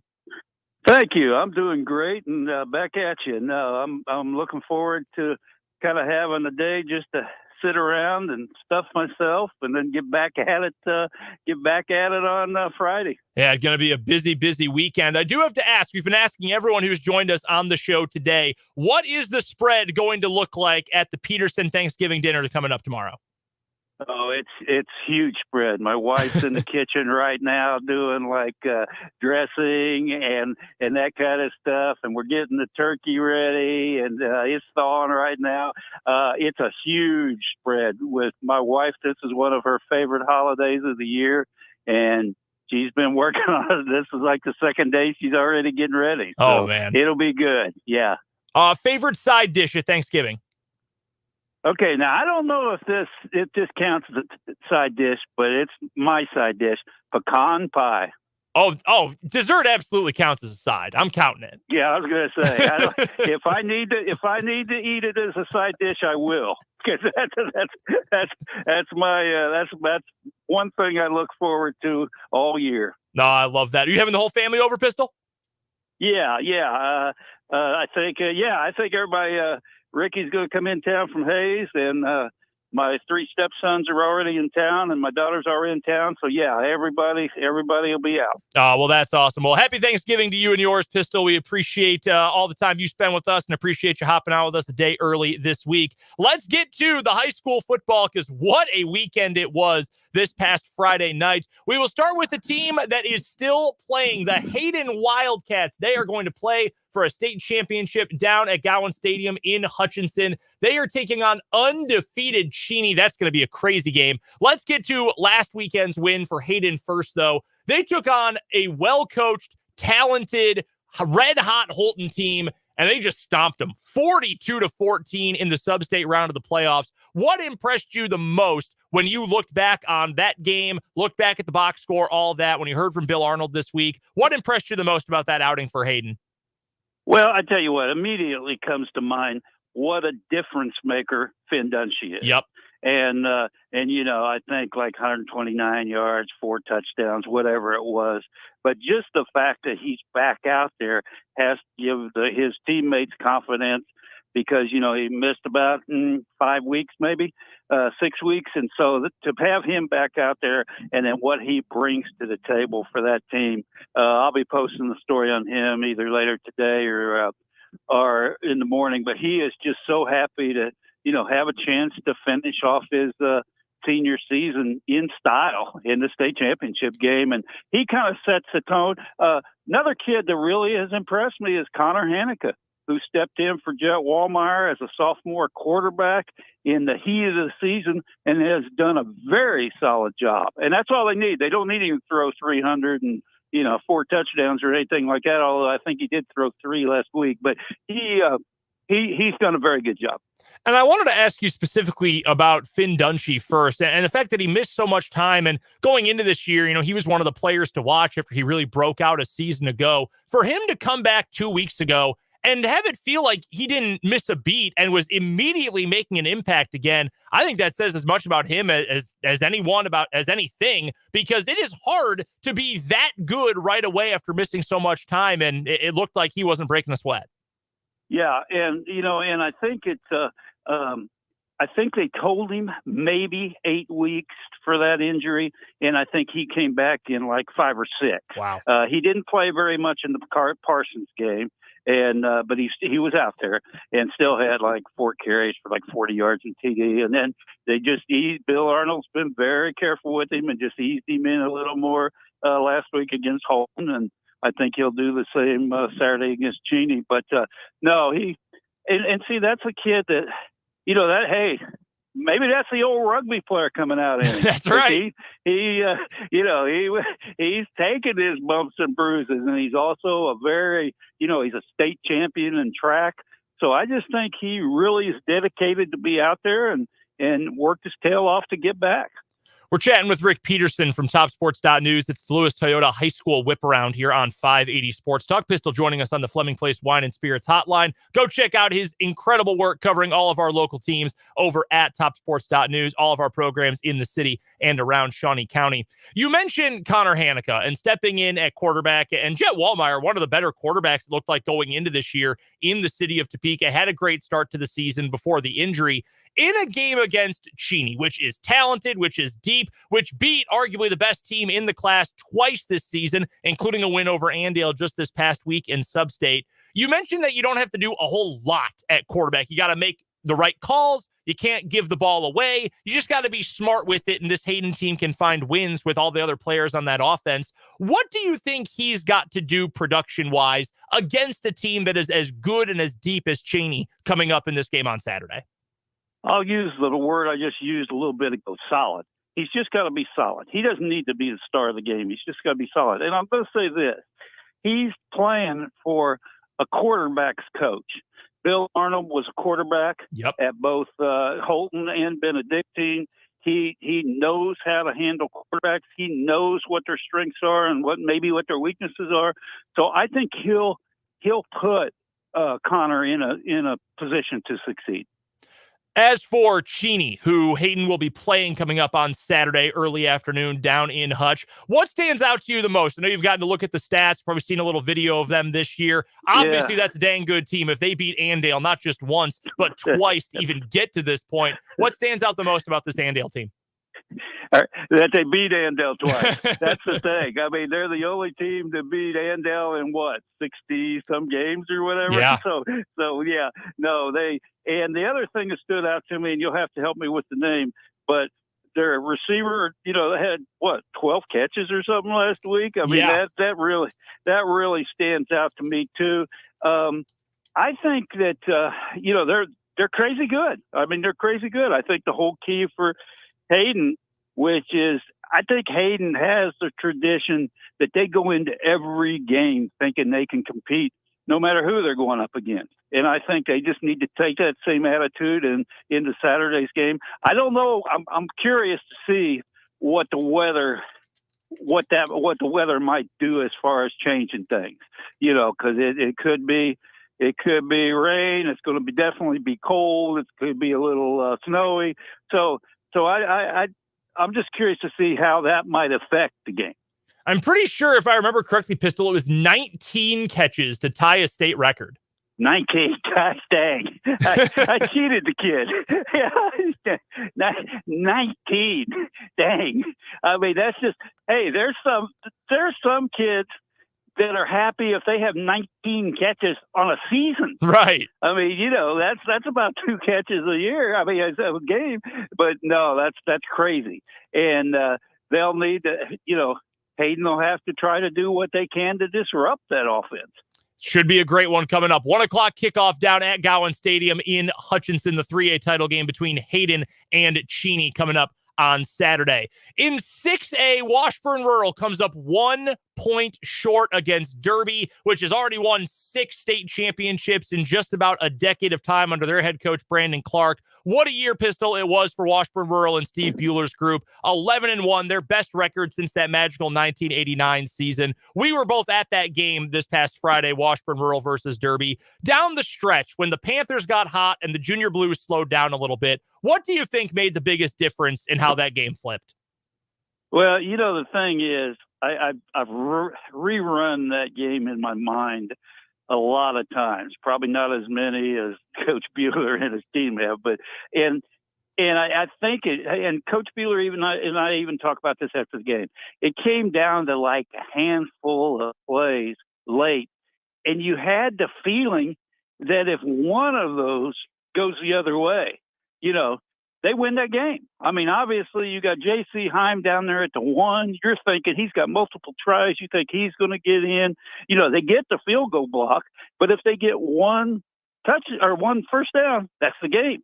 And then I think if they get a good punt, that's the game. But they just couldn't get that one play to seal the deal. And I felt so sorry for him because, you and I both were around those teams and those coaches so much that, you can't help. But I thought Derby had a heck of a comeback and a heck of a win, but you can't help but feel sorry for Washburn Rural and that bunch. And the tough thing about that too, Pistol, is that it wasn't like it was, a terribly played game and they got blown out and that's, kind of a sour note to go out on. That was a fantastic football game. And I thought the coaching staff for Washburn Rural, specifically offensive coordinator Dwayne Zlotnick in that offense, and that was one of the best coached games of high school football that I have seen all year. I thought the game plan was great. I thought the effort level from both teams was absolutely fantastic. I don't know if that makes it easier or harder that, hey, at least we played a great game. We gave it our best. We came up just a little bit short. Or if that almost stings more that, God, we gave them our best punch and we still couldn't finish. I mean, it's just that one is going to stick out for a long time. But like you said, I know that one's going to sting for that rural program for quite a while.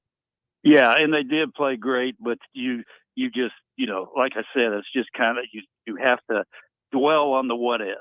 And they'll do that for a while, but like you said, eventually they're going to appreciate the 11-1 season that they had and the teams they beat, to get to that point. So it was a great season, and several teams in town had great seasons. So I think this was a really good year for local high school football. Oh, it was a fantastic season. I think you and I were talking about this before the game, in fact, on Friday, that there were a couple of years there. I want to say maybe 2020, 2021, there were one or maybe no teams from the city that even got beyond the regional round. So to have so many teams reach sectionals, 3 teams reach sub-state, one team's going to play for a state championship. This is, at least in the time that I've been here, Pistol, maybe the strongest that the city has been overall on the football field. Overall, for sure. Yeah. We had some dominant teams, but for, like you said, all the county teams, I think we still had 5 in the quarterfinals. I don't remember that before. So that it was a very good year. And I think it'll really be interesting to see what next year comes with, Care Paravel going up to 11-man and Washburn Rural and Shawnee Heights both replacing really big, really strong senior classes. So it's going to be interesting. Speaking of Care Paravel, as we're talking to Rick Peterson from TopSports.news for the Lewis Toyota High School Whip Around here on 580 Sports Talk. Care Paravel takes on Linden in the sub-state round. And again, you want to talk about a great season and certainly a great second half for Doug Bonura's group to have a couple of losses early on. And then they were just trucking teams as they got deep into the postseason. Big wins over some really good programs. They ran into a buzzsaw in Linden. I mean, let's be honest. That team's playing for state. They're playing for a title. And I think they've got a great chance to win that title coming up on Saturday down in Newton. That's a really good team that Care Paravel ran into. And similar to Rural, hey, sometimes you just play a really great team. You come up a little bit short. Certainly no shame in that. No, and Josiah Benara got hurt, I believe, in practice, and he tried to go against Linden. He couldn't go, so he just had a few plays, and they had to pull him out. He is such a huge part of that program. I don't think they win that game. I'm not sure they beat Linden at Linden, but I don't think it would have been a 45-point spread either. It with Benura and on both sides of the ball and special teams.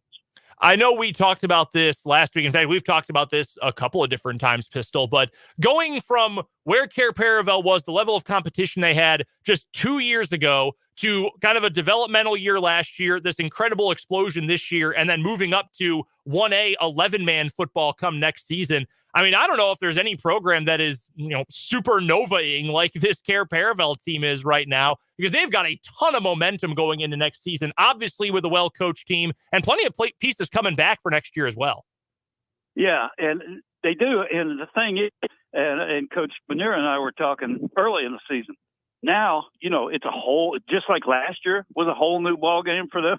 Next year is going to be a whole new ball game for them. So, Doug's going to have to tear up all of his stuff and start over with 11-man plans, but they'll get it done. Like you said, next year may be a transitional year, but they'll need to keep building their numbers. And I just like what they're doing. I like what that school's doing, and I like what all their athletic programs are doing.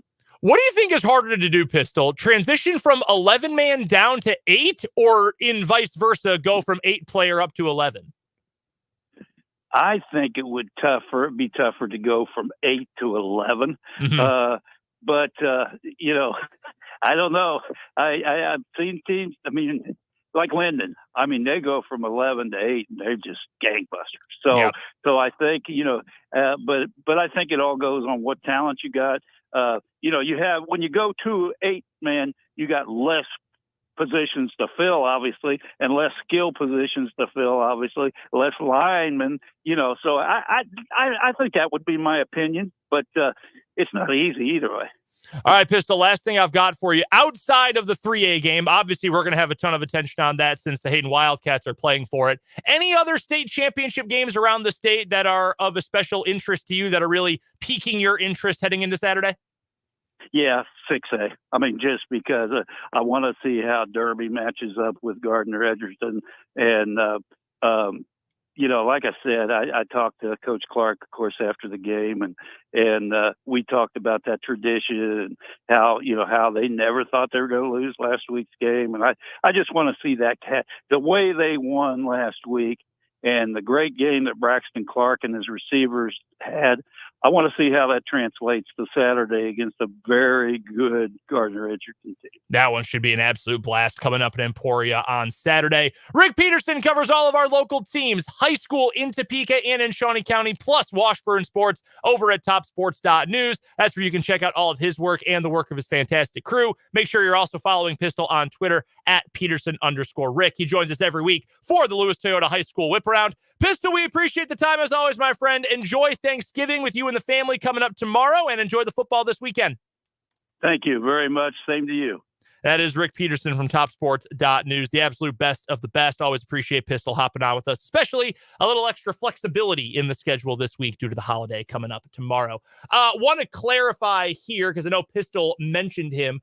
This from our fine friends over at the Kansas pregame. Jackson Voth was the player for Cheney who had 19 catches, and I believe it was 140 yards a week ago in that historic win for Cheney to advance to the state title game. 19 catches in a game at any level is incredible. At the high school level, with a game that's only 48 minutes long, that is just preposterous. That is going to be such a fun game coming up for Hayden and Cheney on Saturday at 1 o'clock. Want to give you an update as well for our high school football coverage presented by Lewis Toyota.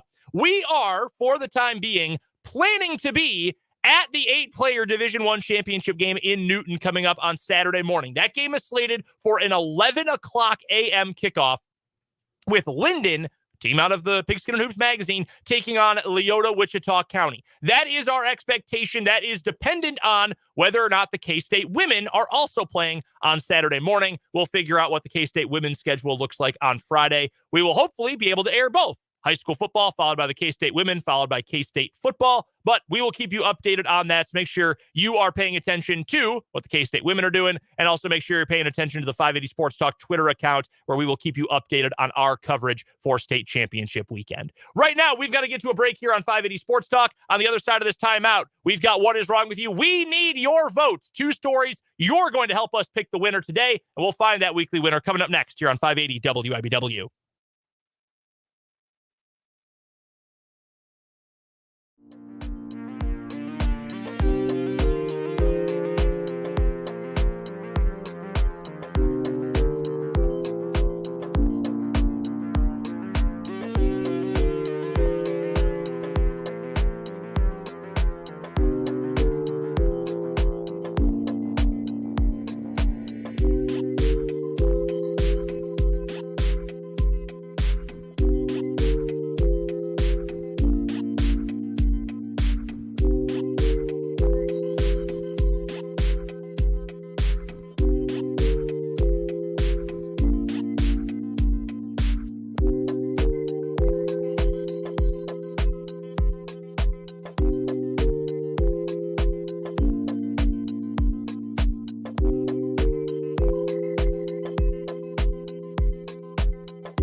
with you here on 580 Sports Talk, and it's one of my favorite versions of What is Wrong with You.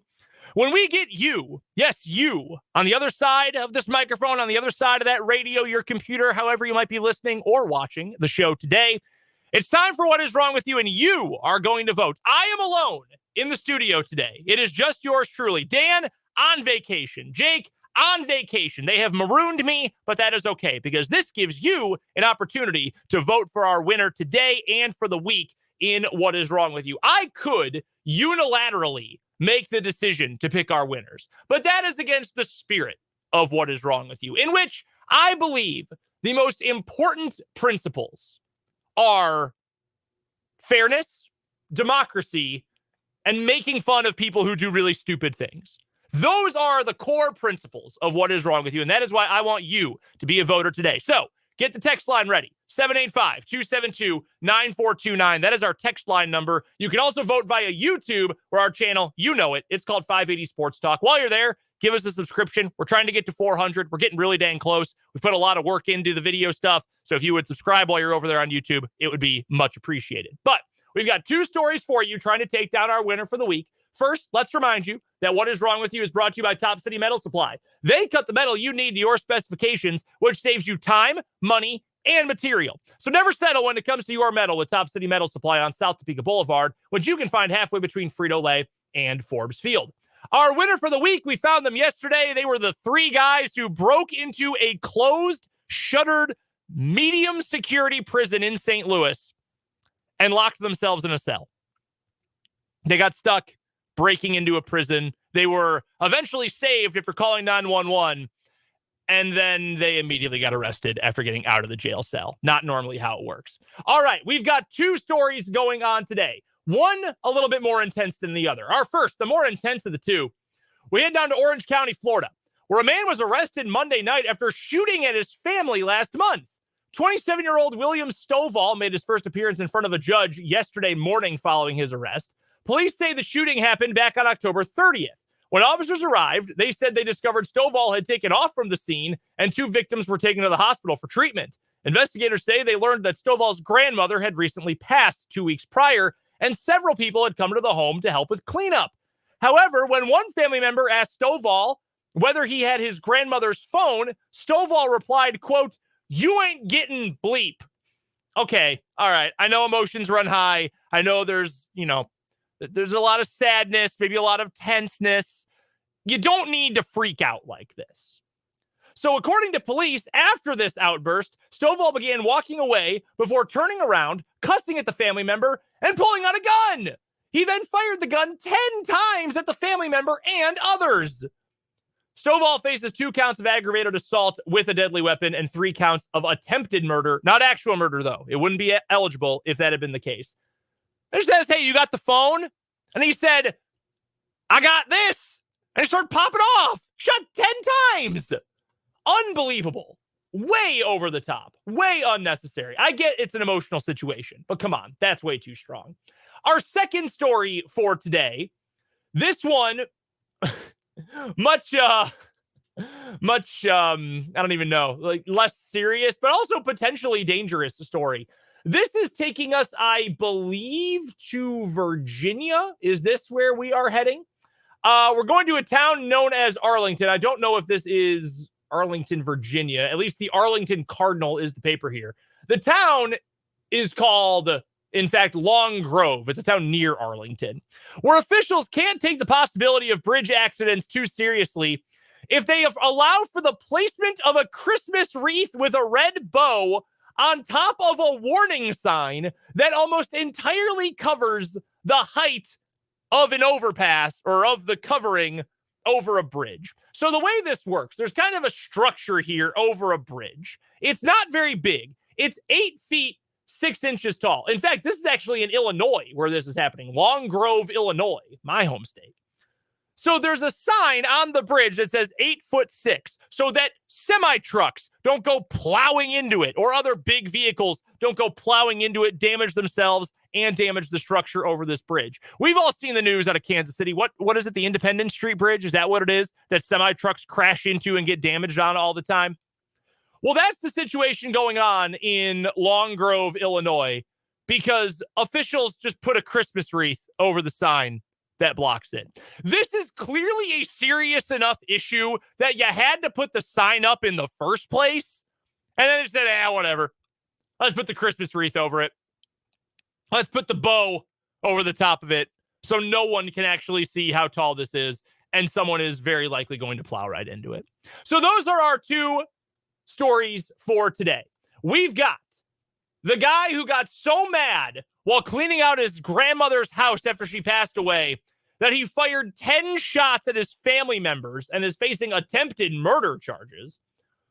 Or the folks in Long Grove, Illinois, who covered up the height warning on a covered bridge with a wreath and a bow for Christmas time. By the way, it's not even Thanksgiving. Too early for this. You know my stance. I'm a keep Thanksgiving alive kind of guy. Too early for the wreaths in the first place. So those are our stories for today, and it is up to you to vote for them. Hit us up on the text line, 785-272-9429. Who wins for today? Is it the family shooter, or is it going to be the wreath on the covered bridge? We've got one vote on YouTube, 580 Sports Talk on YouTube. So far for the shooter today. We've got a couple of votes for that one. In fact, we'll give it about 30 more seconds here to get a couple of votes in.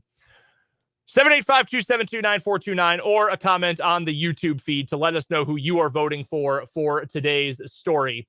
We're getting close here. It's just a one vote difference. We'll put about 10 seconds more on the clock, see if any more votes do come in to see who our winner for today is to take on yesterday's idiots who locked themselves in jail. And it will be the family shooter from today, the gentleman who got so mad cleaning out his grandma's house that he shot at his family 10 times. That is the winner for today. But does that beat the three idiots from St. Louis who locked themselves in an abandoned jail? We'll put a minute on the clock. Who is going to win for the week? It is our final What Is Wrong With You of the week. So who wins? Today's winner, the family shooter, or the three numbskulls who locked themselves in jail in St. Louis? Vote now, 785-272-9429, or vote on the YouTube feed. 580 Sports Talk on YouTube is where you can find us. I still don't understand how they got locked in the first place. Don't close the door behind you. You are in a jail. Even if it has been abandoned and shuttered and condemned or whatever else, it is meant to keep people in and not allow them to get out. So why would you potentially close something that locks behind you? That does not make any amount of sense to me. We've got a bunch of votes that are in for that one already. We got about 15 more seconds here. Let us know who you're voting for, either on YouTube or on the text line. It's insane. I also don't understand why you would go digging around in the jail in the first place. I don't think that makes a whole lot of sense, but maybe that's just me. Maybe I'm not into adventure. Maybe, like Dan suggested yesterday, these guys are ghost hunters or something else, and that's why they went digging around. And it is final. We're going to call it the idiots from jail in St. Louis. The three doofuses who locked themselves in a jail, had to call 911, and then immediately got arrested for trespassing. They are our winners for the week. In our listener-led What Is Wrong With You? One vote from the 913 calls them Larry, Moe, and Curly. Yeah, that's pretty darn accurate, the Three Stooges. That is our winner for the week in What Is Wrong With You, brought to you by Top City Metal Supply. Appreciate you guys for listening, for voting, for participating in What Is Wrong With You today. We have to get to a break, and we have to get to Tim Fitzgerald. He's joining us next right here on 580 Sports Talk.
us on the Fleming Place Wine and Spirits hotline for our Wildcat Wrap-up is the one, the only, the man, the myth, the legend, Tim Fitzgerald from GoPowerCat.com, the publisher of Go PowerCat. Go check out GoPowerCat.com as part of the 24/7 Sports Network for all the best coverage of all things K-State. Go check out their YouTube channel as well. It's called Go PowerCat.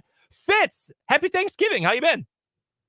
I'm good, brother. How are you? I am doing very well. Before we get to K-State, and there is a bunch to get to for the Cats, I've got to ask, what is the spread going to look like at Shea Fitzgerald coming up tomorrow? Well, it is actually going to be at Medlark Hills Restaurant. We're going to go up to the retirement community where Becky works and eat dinner. It's a really good place to go eat. That is, I wish I had known that before because I would have texted you beforehand. I will also be having my Thanksgiving there tomorrow.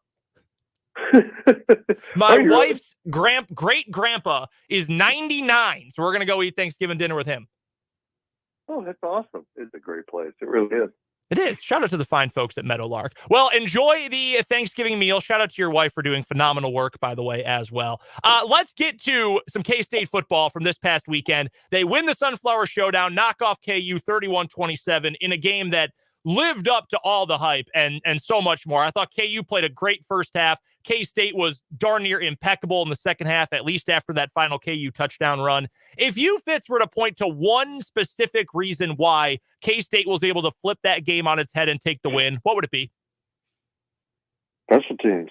I mean, you think about a 4-point outcome and a 3-point swing happened on a blocked extra point that was returned for 2, and that completely changes the last possession for Kansas. They now have to score a touchdown because they're down 4 instead of 1, or possibly just 3 if it had only been a blocked extra point. And then there was just a killer muffed punt there in the fourth quarter that gave K-State the ball back. So it was special teams. It was just the tiniest of difference between those two teams. They both scored 4 touchdowns, and one team ended up with 31 out of that, and the other ended up with 27. And it just felt like K-State did such a great job, not just, being on the receiving end of some of those mistakes by KU, but taking advantage of it. You think of the dropped potential interception by KU's Rich Miller. One play later, Treshaun Ward, 52 yards down the field, K-State scores. The muffed punt, you're talking about the special teams miscues where K-State was better. They immediately, after going 3 and out, punting, get the ball back, they go right back down and score. To me, that says a lot about the resilience of this team, but it also says that's a well-coached team that knows we got an opportunity we maybe shouldn't have gotten. Let's go take advantage of it. Yeah, it was an interesting game. I seriously, I got to shout out to the Kansas coaches because they had their team prepared.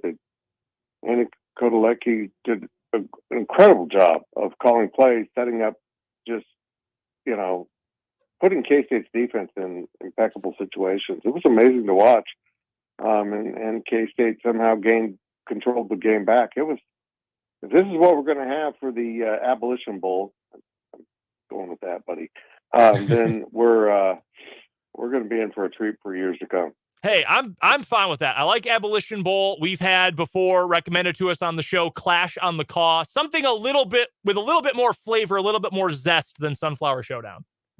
I think we should embrace our history as founding as a free state and what the Jayhawkers, did for the state of Kansas and fighting, and I think it's fitting that we would celebrate the history of the state being on the right side of history. We're chatting with Tim Fitzgerald from GoPowerCat.com. It is our Wildcat Wrap-up here on 580 Sports Talk. Fitz joining us via the Fleming Place Wine and Spirits hotline. Make sure you're following him on Twitter at Life of Fitz, and make sure you are checking out all of his great work covering K-State at GoPowerCat.com. I don't want to make this past Saturday's game bigger than it is because there are still big fish to fry for K-State this year, including an outside chance of making it to the Big 12 championship game for a second year in a row, possibly getting a really impressive bowl game for a second year in a row. Maybe not Sugar Bowl, but one of the better Big 12 bowl tie-ins for sure.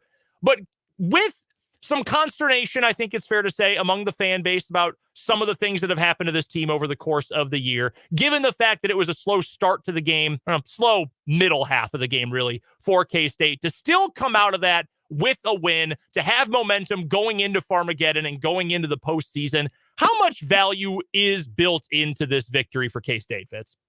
But yeah, I mean, it was just one of those games you survived. You found a way to win. They played some other games that way this year, and they haven't won them. So it was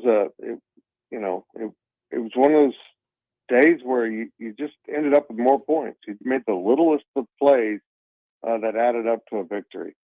And now to be able to come home where you have been untouched all season long, it's been complete domination, aided by the fact that the Big 12 schedule gave K-State all of its hardest opponents on the road and its easiest opponents at home. But Iowa State falls somewhere in the middle of that, and they're going to be a real challenge. I'm down for Farmageddon. It's always a fun game to cover, and it's usually a one-score game.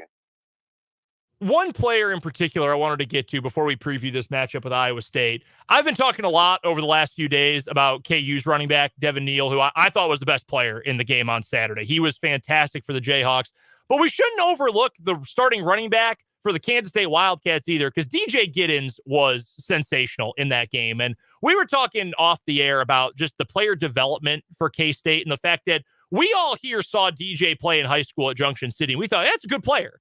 And he commits to K-State. And I thought, yeah, I don't exactly know what his role might be, but, he'll probably carve something out at some point in his career. He's become as steady as anyone in the Big 12. He's become an even better pass catcher as well. What stands out to you about the development of DJ Giddens and what he has become for this K-State offense? First, I agree with your assessment of Neal. He was incredible in this game. But to see two Kansas products dueling at running back was really cool. And DJ Giddens mixes this power running back style with incredible patience. He just sees the field really well. He picks through defenses. It's impressive to watch how he operates. He doesn't, necessarily put up the big highlight reel plays, but you get to the end of the game, he's over 100 yards, and it's just fun to watch him play. And his development, not just as a player but as a person, has been kind of cool to watch too. For this game coming up on Saturday against Iowa State, obviously a lot riding on this matchup. I'm curious what you think, Fitz, about Rocco Becht, the young quarterback for Iowa State. I think the highs are pretty impressive. The lows, I mean, he's a freshman, and he wasn't even expected to start this year before the gambling scandal for the Iowa schools. We had a national guest on earlier who said that Rocco Becht worries him because there's a lot of good, but also some things where you really shake your head and maybe bury your head in your hands a little bit watching him. What do you think of the young quarterback for Iowa State? That you summed it up. He's a young quarterback who was put into a situation where maybe he wasn't quite ready for it, but boy, he's kind of a warrior. I mean, named Rocco. Come on, man. Yo, Rocco. I mean, it's the best. And he kind of plays like that. He goes out there and he's fierce and determined, and he makes mistakes, but the players can rally behind him. He's been such a godsend for this program at Iowa State because they were in a big pinch without losing their quarterback the way they did. But Rocco has stepped up, and don't mess with a guy named Rocco. In this matchup with Iowa State, because I'll give the Cyclones credit. They've been better this year than I expected them to be. I thought they weren't very good last year. No one thought they were very good last year. Then they have this gambling scandal. They lose a bunch of players, including their starting running back and their starting quarterback, among others. And it looks like they actually came out better for it on the back end of things, kind of a blessing in disguise. What is K-State going to have to focus on shutting down? I know you want to shut down everything, obviously, but what does Iowa State do that you think K-State's going to have to spend some special attention trying to focus on? Well, K-State's defense needs to get back to the basics, which is, stop the run game, which they couldn't do with Neal, and the schemes that KU put out there. It was, one of the more proficient running games K-State's gone up against in a while. So if they can take away their run game, they're always in such a good situation. But look, this K-State defense has given up yardage. What they don't give up a lot of typically is points. They're tough in the red zone. They're tough on third downs. It's hard to perpetuate long drives. If you can get them with a home run here and there, which KU did, you can play with them. But they're going to have to stick with their run and make sure they don't give up those home runs. Those explosive plays just really have haunted K-State at times this season. Will Howard has been very solid for much of the season, and I think his wide receivers have gotten a lot better. Jace Brown was really good, for example, in Saturday's win over KU. They're going to go up against a really talented secondary from Iowa State, one of the best in the entire Big 12. TJ Tampa, Miles Purchase, I know, has been a little bit banged up, but they've got a lot of talent, and it's a really well-coached group on that back end for Iowa State. What will the K-State offense have to do to find success through the air? Well, I think they're going to have to lean on the tight ends a little bit and, certainly get that running game going. And they're going to need the quarterback run game. And so, Will Howard was a little bit banged up. I needed him to run the ball on Saturday at Kansas. They're going to need him to do it again because it's kind of an X factor. I don't know if that means we'll see some Avery Johnson maybe layered in there, but I think there are some opportunities to move the ball. But look, Matt Campbell has built a Big Ten West team. It's kind of not real exciting football. They play it close to the vest. They lean on their defense, and they want to beat you 14-13. It's not my brand of football, but it's working for him to a degree. But it's just hard to play that brand of football in a conference with much better offensive teams like in the Big 12, and you just can't quite outscore opponents. We've seen it, with Kansas when they went to Ames, and Texas when they went to Ames, and typically Iowa State isn't quite as good on the road. Just a few more questions for Tim Fitzgerald, the publisher of GoPowerCat.com. He joins us here on 580 Sports Talk every Wednesday at this time for the Wildcat Wrap-up. Go check out GoPowerCat for all the best coverage of all things K-State, and go follow Fitz on Twitter as well. His handle there is @LifeOfFitz. On the hardwood, real quick here, Fitz. K-State back in action tonight, taking on a bad Central Arkansas team. They're winless against Division I opponents so far this year. But I want to go back to Sunday when K-State down in the Bahamas fell against a really good Miami team. I think Jim Larinaga, one of the best coaches in the country. I think that's a really talented team. Former Cat Nigel Pack obviously had a big game. I know K-State lost, but what do you think positively you can take away from that game? Or rather, what sort of positives did you notice even in a losing effort against Miami? Well, they didn't surrender the fight. They kept in it and kept coming back. This is a team now, we've seen them go up against two pretty good opponents in USC and Miami, and they haven't shot the ball well. They haven't played well, but they stayed the course with effort and tenacity.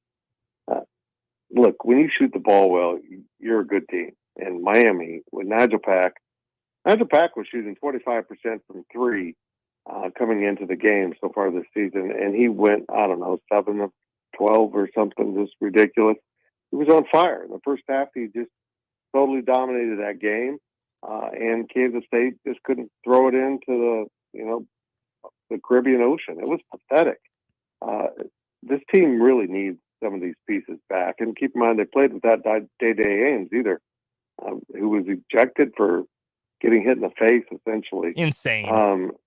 The whole thing is, look, he might have made contact with the other guy, but it looked like a play. It looked like a basketball thing that where it just ended up with someone getting poked in the throat or eye, and then he took a forearm and got ejected for it. I don't quite understand that, but they don't have the roster depth now to take on good teams without one of the guys.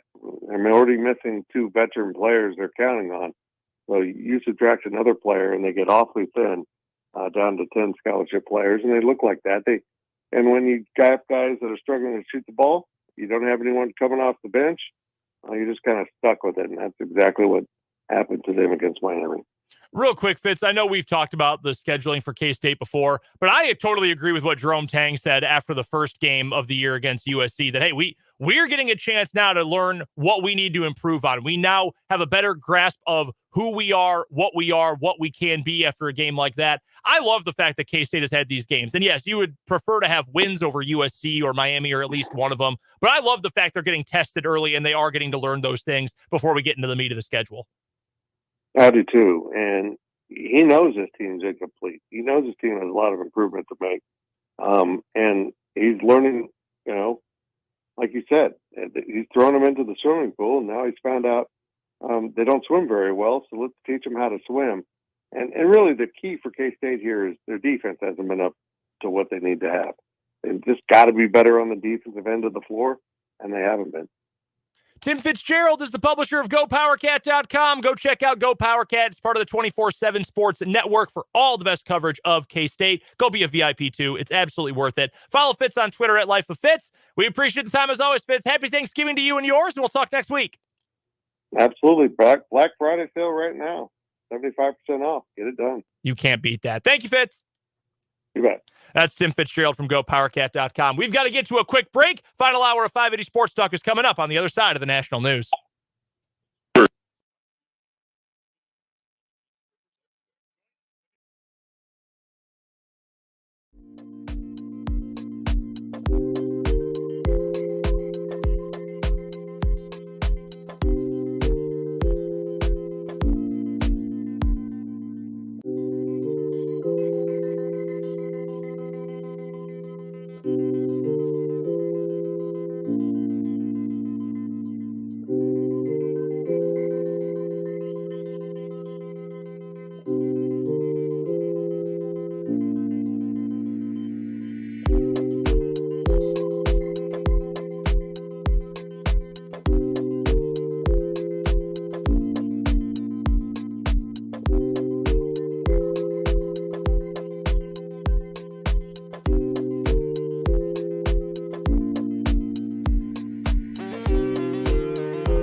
Hey now, it is the final hour of 580 Sports Talk prior to Thanksgiving.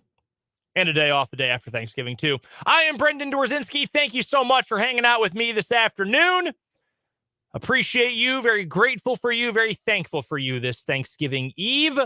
Still got plenty to get to in this final hour of the show before we've got a 4-day weekend from 580 Sports Talk. We'll get to our headlines here in just a moment. We will also hear from Patrick Mahomes, and we will chat with the voice of the Kansas City Chiefs, Mitch Holthus, brought to you by Hy-Vee and Azure Credit Union. Mitch, kind enough to join us a day earlier than normal as we get ready for the Thanksgiving holiday.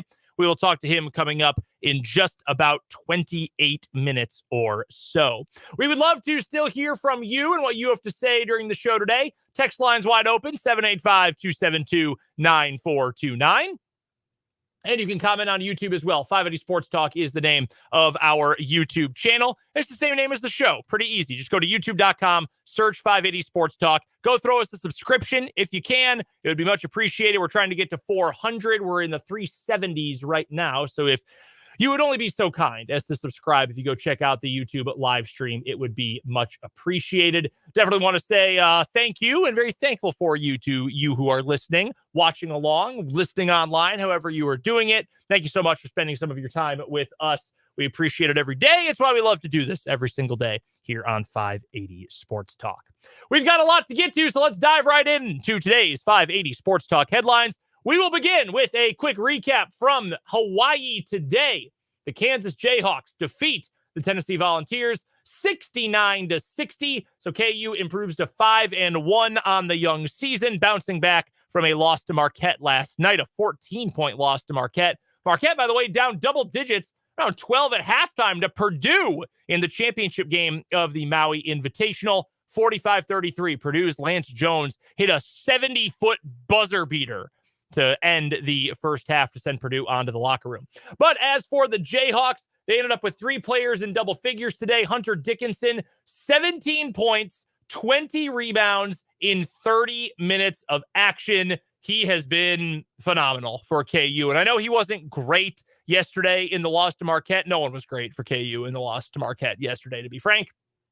But he was sensational against a really good Tennessee team and a Tennessee team that plays some phenomenal defense. Kevin McCullough, he was good as well. 6 rebounds, 3 assists. He finished with 14 points. He has had a bit of a turnover problem. 13 turnovers just for McCullough in the last 2 days, including 7 today. That led all Jayhawks by a lot. And in fact, it led all players in the game by quite a lot. Tennessee only 6 turnovers. KU 15 today. If KU doesn't turn the ball over 15 times, they probably run away with this game. They probably win 75-60 or something like that. Jayhawks did shoot 52% from the floor, only attempted 12 three-pointers, made 4 of them. 11 of 22 at the free throw line. 11 of 22. Now, granted, KJ Adams had a tough day at the stripe. Outside of him, KU went 10 of 16. That's 62.5%. Better than 50%. Still got to be better than that. And big men are getting to the line pretty often, a guy like KJ Adams. So got to improve in that area. But overall, good win for KU. Kansas needed that. And Kansas needs this year, while they're still waiting for guys to emerge as shooters, as offensive contributors, you need to find ways to put points on the board and to win ugly games. And against Tennessee, there are a lot of ugly games. That's just kind of the way the Volunteers roll.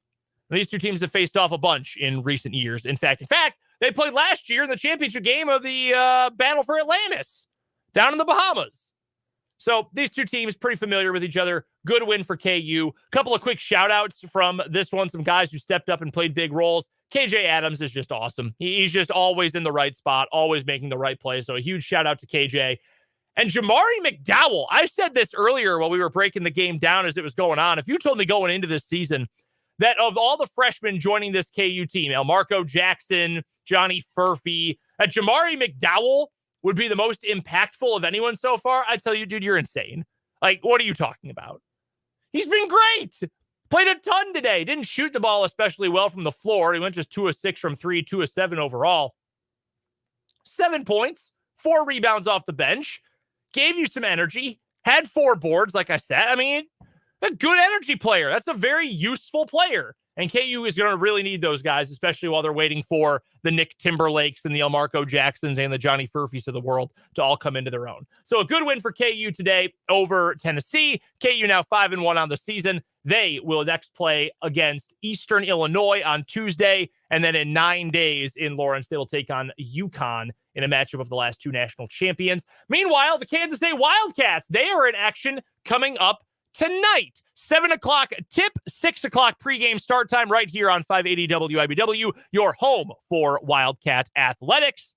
They're taking on Central Arkansas tonight, the Bears of UCA. Central Arkansas is 1-4. They are winless against Division I opponents this year. They do have a win over Hendrix College, which I think is Division II.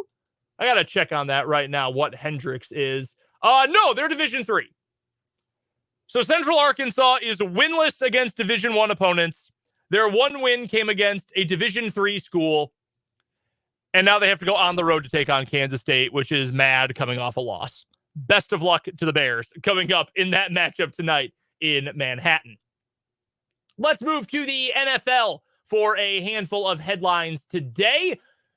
Official for Daniel Jones, quarterback of the New York Giants. He is out 8 to 10 months as he recovers from surgery in his right knee to repair a torn ACL. Jones said, let me see here. Yes, Daniel Jones said this. I'm more focused kind of on day to day and what I'm doing here and trying to get healthy. I've been getting ready for this surgery and then recovering from this surgery going forward. How that works out is down the road a ways, and I don't have a ton of control over it. Just trying to focus on what I can do to get back. He told that to the Up and Adams show on the FanDuel TV network earlier on this week. Not a surprise there. Torn ACL. It happens. It was an ugly injury. Happened non-contact a few weeks ago. Bad season for Daniel Jones. He got that huge payday in the offseason. Probably in the long run going to be a bad decision for the Giants. They are absolutely awful. Tommy DeVito, currently their starting quarterback. But not surprising, Kenny Pickett going to be out. Or Kenny Pickett. I'm thinking about other bad quarterbacks. I was thinking about how Tommy DeVito and Kenny Pickett have the same number of multi-touchdown pass games in their careers. But Daniel Jones going to be out for the better part of the next year. If he's out for 10 months from today, that would put him available in late September. So if he is on the earlier part of that projected time, if he gets fully rehabbed earlier on, he might be ready to go by week 1. If it's the longer end of the recovery period, probably not going to be ready until about week 3, week 4 coming up next season. Also from the NFL today. Jim Irsay is wild. He's a wild boy. We've talked about his many vices before. He has talked very openly about his many vices before. He did an interview, I believe it was for Real Sports on HBO, with Andrea Kramer, longtime sports reporter, former NFL sideline reporter, Sunday Night Football sideline reporter, in fact.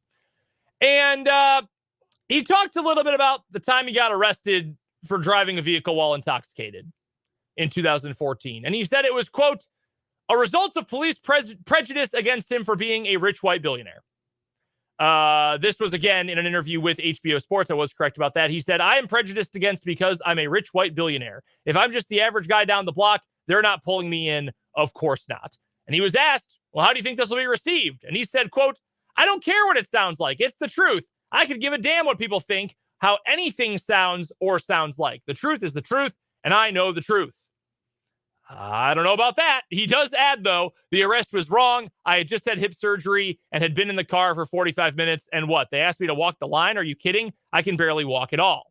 He was then asked to clarify his assertion that he failed sobriety tests because of the hip surgery. And he says, I mean, I'm not saying that. It's a fact. Okay. Kind of a weird interview here for Jim. I mean, he's a weird guy. He's always been a weird guy. He's eccentric, to say the least. He's like the prototype for the eccentric billionaire. And I personally don't believe that that's why he was arrested. I think it was probably because he failed the field sobriety test and wasn't driving his car normally and was doing so recklessly. That's my personal belief on the matter. I obviously wasn't there. I just know what has been reported, the arrest reports, the news coverage of it, things like that. But Jim Irsay, yeah, in the news. He also has been in the news today for a reaction on Twitter that he just had. This story came up on First Take this morning. You know how I feel about the professional take shows. I don't like them. I don't think they are good. I don't think they are entertaining, anything like that. But this story came up, and understandably so. It's a big interview. You know that HBO does great work covering sports, and Jim Irsay, a notable sports person. Well, he took to Twitter to say this today when someone criticized him on the show. He said, and on First Take, the woman that preceded Stephen A., how dare you pretend to know me? I don't know your name, and I don't care to. Angry emoji. If my black mother Dorothy was still alive, you'd be in some big hot water. You are mean and ugly. You are a nothing burger. I wouldn't say that to someone. That's probably one of those things that even if you feel that way about someone, I probably would not say that out loud. I probably would not call someone in the public eye mean and ugly, kind of out of nowhere. I understand that you didn't like what they said about you, Jim, but you're a public figure, and this is a very public story that happened in 2014 and a very public interview you just did with HBO Sports, which is kind of a big deal in the business. Really odd. Just a very odd man in a very odd situation for the owner of the Indianapolis Colts. Like, when you look at what Indianapolis has been for a long time now, and then you look at who their owner is and the fact that the team kind of reflects the attitudes and the whims of its owner, you kind of get why Indianapolis has been on the fringes of relevancy in the NFL ever since Peyton Manning left. And I know Andrew Luck was a big deal, obviously, but they also have not been that kind of serious contender in a long, long time. All right, let's continue on with our 580 Sports Talk headlines. Let's go to the college football world. The coaching carousel, despite the fact that the regular season is not over, it is in full effect. It is burning around at full speed. And now, according to a report from footballscoop.com, they are reporting that Michigan State's top target is Jonathan Smith, the head coach at Oregon State University. According to Football Scoop's source, they say, quote, barring something unforeseen, he is the target. Another source said Jonathan Smith is the focus. They've talked to a lot of guys, but he is who they want. Additionally, according to Football Scoop, interviews have included Mike Elko of Duke, Jason Candle of Toledo, North Carolina State head coach and Kansas native Dave Doran, as well as Pittsburgh coach Pat Narduzzi. Narduzzi, who had been a great defensive coordinator at Michigan State, probably doesn't have a whole lot of shine on him right now after what's going down for the Pitt Panthers this season. Jonathan Smith is an awesome coach. He is a sensational coach. In fact, that's how I would put it. I think he has done a great job at Oregon State. I think if he stays there, he's going to do a great job there. The quarterback who next year is going to replace DJ Uiagalelei, I think is going to be better than DJ Uiagalelei. He's got a system there that works, that reflects the culture, I think, of Corvallis and the culture that Oregon State program wants to build. And he went there. He's a graduate. He's maybe the best quarterback, well, one of the best quarterbacks, they've had a couple good ones over time, to ever play at Oregon State. And heck, he's a West Coast guy in general, because before he ended up in Corvallis, he's from Pasadena, California, which is why UCLA, should they end up firing Chip Kelly, they should probably take a look at him. Not nearly as flashy as a lot of big names, maybe not too LA to that degree, but he's a heck of a football coach. I don't blame Michigan State for wanting to hire him. Oregon State and their AD, Scott Barnes, they have responded to this report. Scott Barnes saying, quote, Coach Smith and I have had ongoing conversations for more than a month regarding his future at Oregon State and our path forward for football specifically and our athletic department generally. He has embraced our short and long-term plans. My number one priority is providing him with a new contract and guaranteed compensation that will help continue the success of the football program that has benefited Oregon State University and Beavers athletics. If you're Michigan State, you should absolutely want this guy. Or if you're Michigan State, you should absolutely want this guy. And if you're Oregon State, you got to do everything you can to keep him. I think he will stay at Oregon State. I hope he does. I wish more programs were able to keep their coaches like this, but only time will tell. And we will certainly see coming up here in the next couple of weeks, if not the next month or so. By the way, with early signing day coming up in just a couple of weeks, I would imagine a lot of coaching moves are going to be made really quickly as teams scramble to try to keep their recruiting classes going forward. Also, one other note from the college football world. We got a quote from Coach Prime today, folks. Coach Prime has been the poster child kind of for the transfer portal. We know how big of a deal it's been. I mean, it's been in the news for years at this point, but the attempt to completely overhaul your entire roster via the portal and kicking almost everyone aside who had been at your current program before you got there and essentially saying you're not good enough.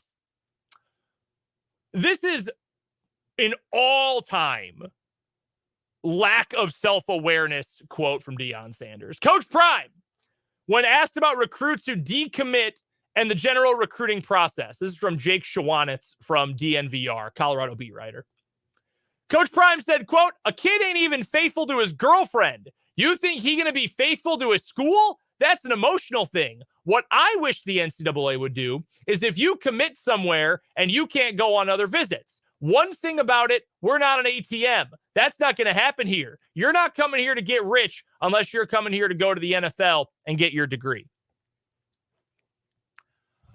I just have a really hard time taking a quote seriously from a guy who had done nothing but talk down to the players at the school that he took over, that kicked them off, shoved them off to the side, that abandoned the school he was at, Jackson State, high and dry after talking all about the HBCU movement and how important it was to him, yada, yada, yada. And then he left for the bigger lights and the brighter lights to talk about commitment from high schoolers. There's a lot of good that Deion Sanders has done to Colorado football already this year, like make them relevant, even if they're not going to make a bowl game. But I don't want to hear about loyalty or about decommitment or anything like that from a college football coach who has acted the way he has acted, who is in every single dang commercial you see during a college football Saturday. We got insurance. We got his kids doing AT&T commercials. We got nut commercial. I mean, come on. Don't talk to me about commitment and be the guy who you have been over the last year. That rings very hollow for me. That does it for today's 580 Sports Talk headlines. Coming up on the other side of the timeout, we'll hear from Patrick Mahomes, and we'll hear from Mitch Holthus coming up later on in the hour. It's all coming up in this final hour of 580 Sports Talk.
Brendan Dzwierzynski here with you on 580 Sports Talk. Thanks so much for hanging out with me today. 527 here on the day before Thanksgiving. We'll hear from Mitch Holthus coming up in just a few minutes, about 10 or fewer, in fact, is when we'll hear from Mitch Holthus. Right now, though, before we get there, I do want to hear from Patrick Mahomes and what QB1 had to say a little bit earlier today at One Arrowhead Drive. So let's dive right into it. Here is what Patrick Mahomes, the quarterback of the Kansas City Chiefs, had to say earlier on this afternoon.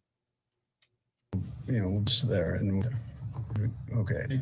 Coach Andy, here's when he was a player against Antonio, Philadelphia. Now you're back on your thing. How you're seeing it now, just what being a head coach impressed you maybe think, what player that made you think when he was a guy might be a thing?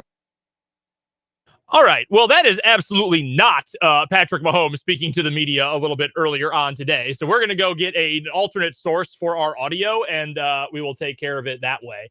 My apologies. I have absolutely no idea what happened to our audio right there, but we'll get that figured out in just a matter of moments. By the way, Chiefs play on Sunday. Tomorrow's games do not affect the Chiefs at all, like not even remotely, which is kind of funny. They will be all NFC games, in fact, coming up tomorrow. It will be Packers-Lions, then Commanders-Cowboys.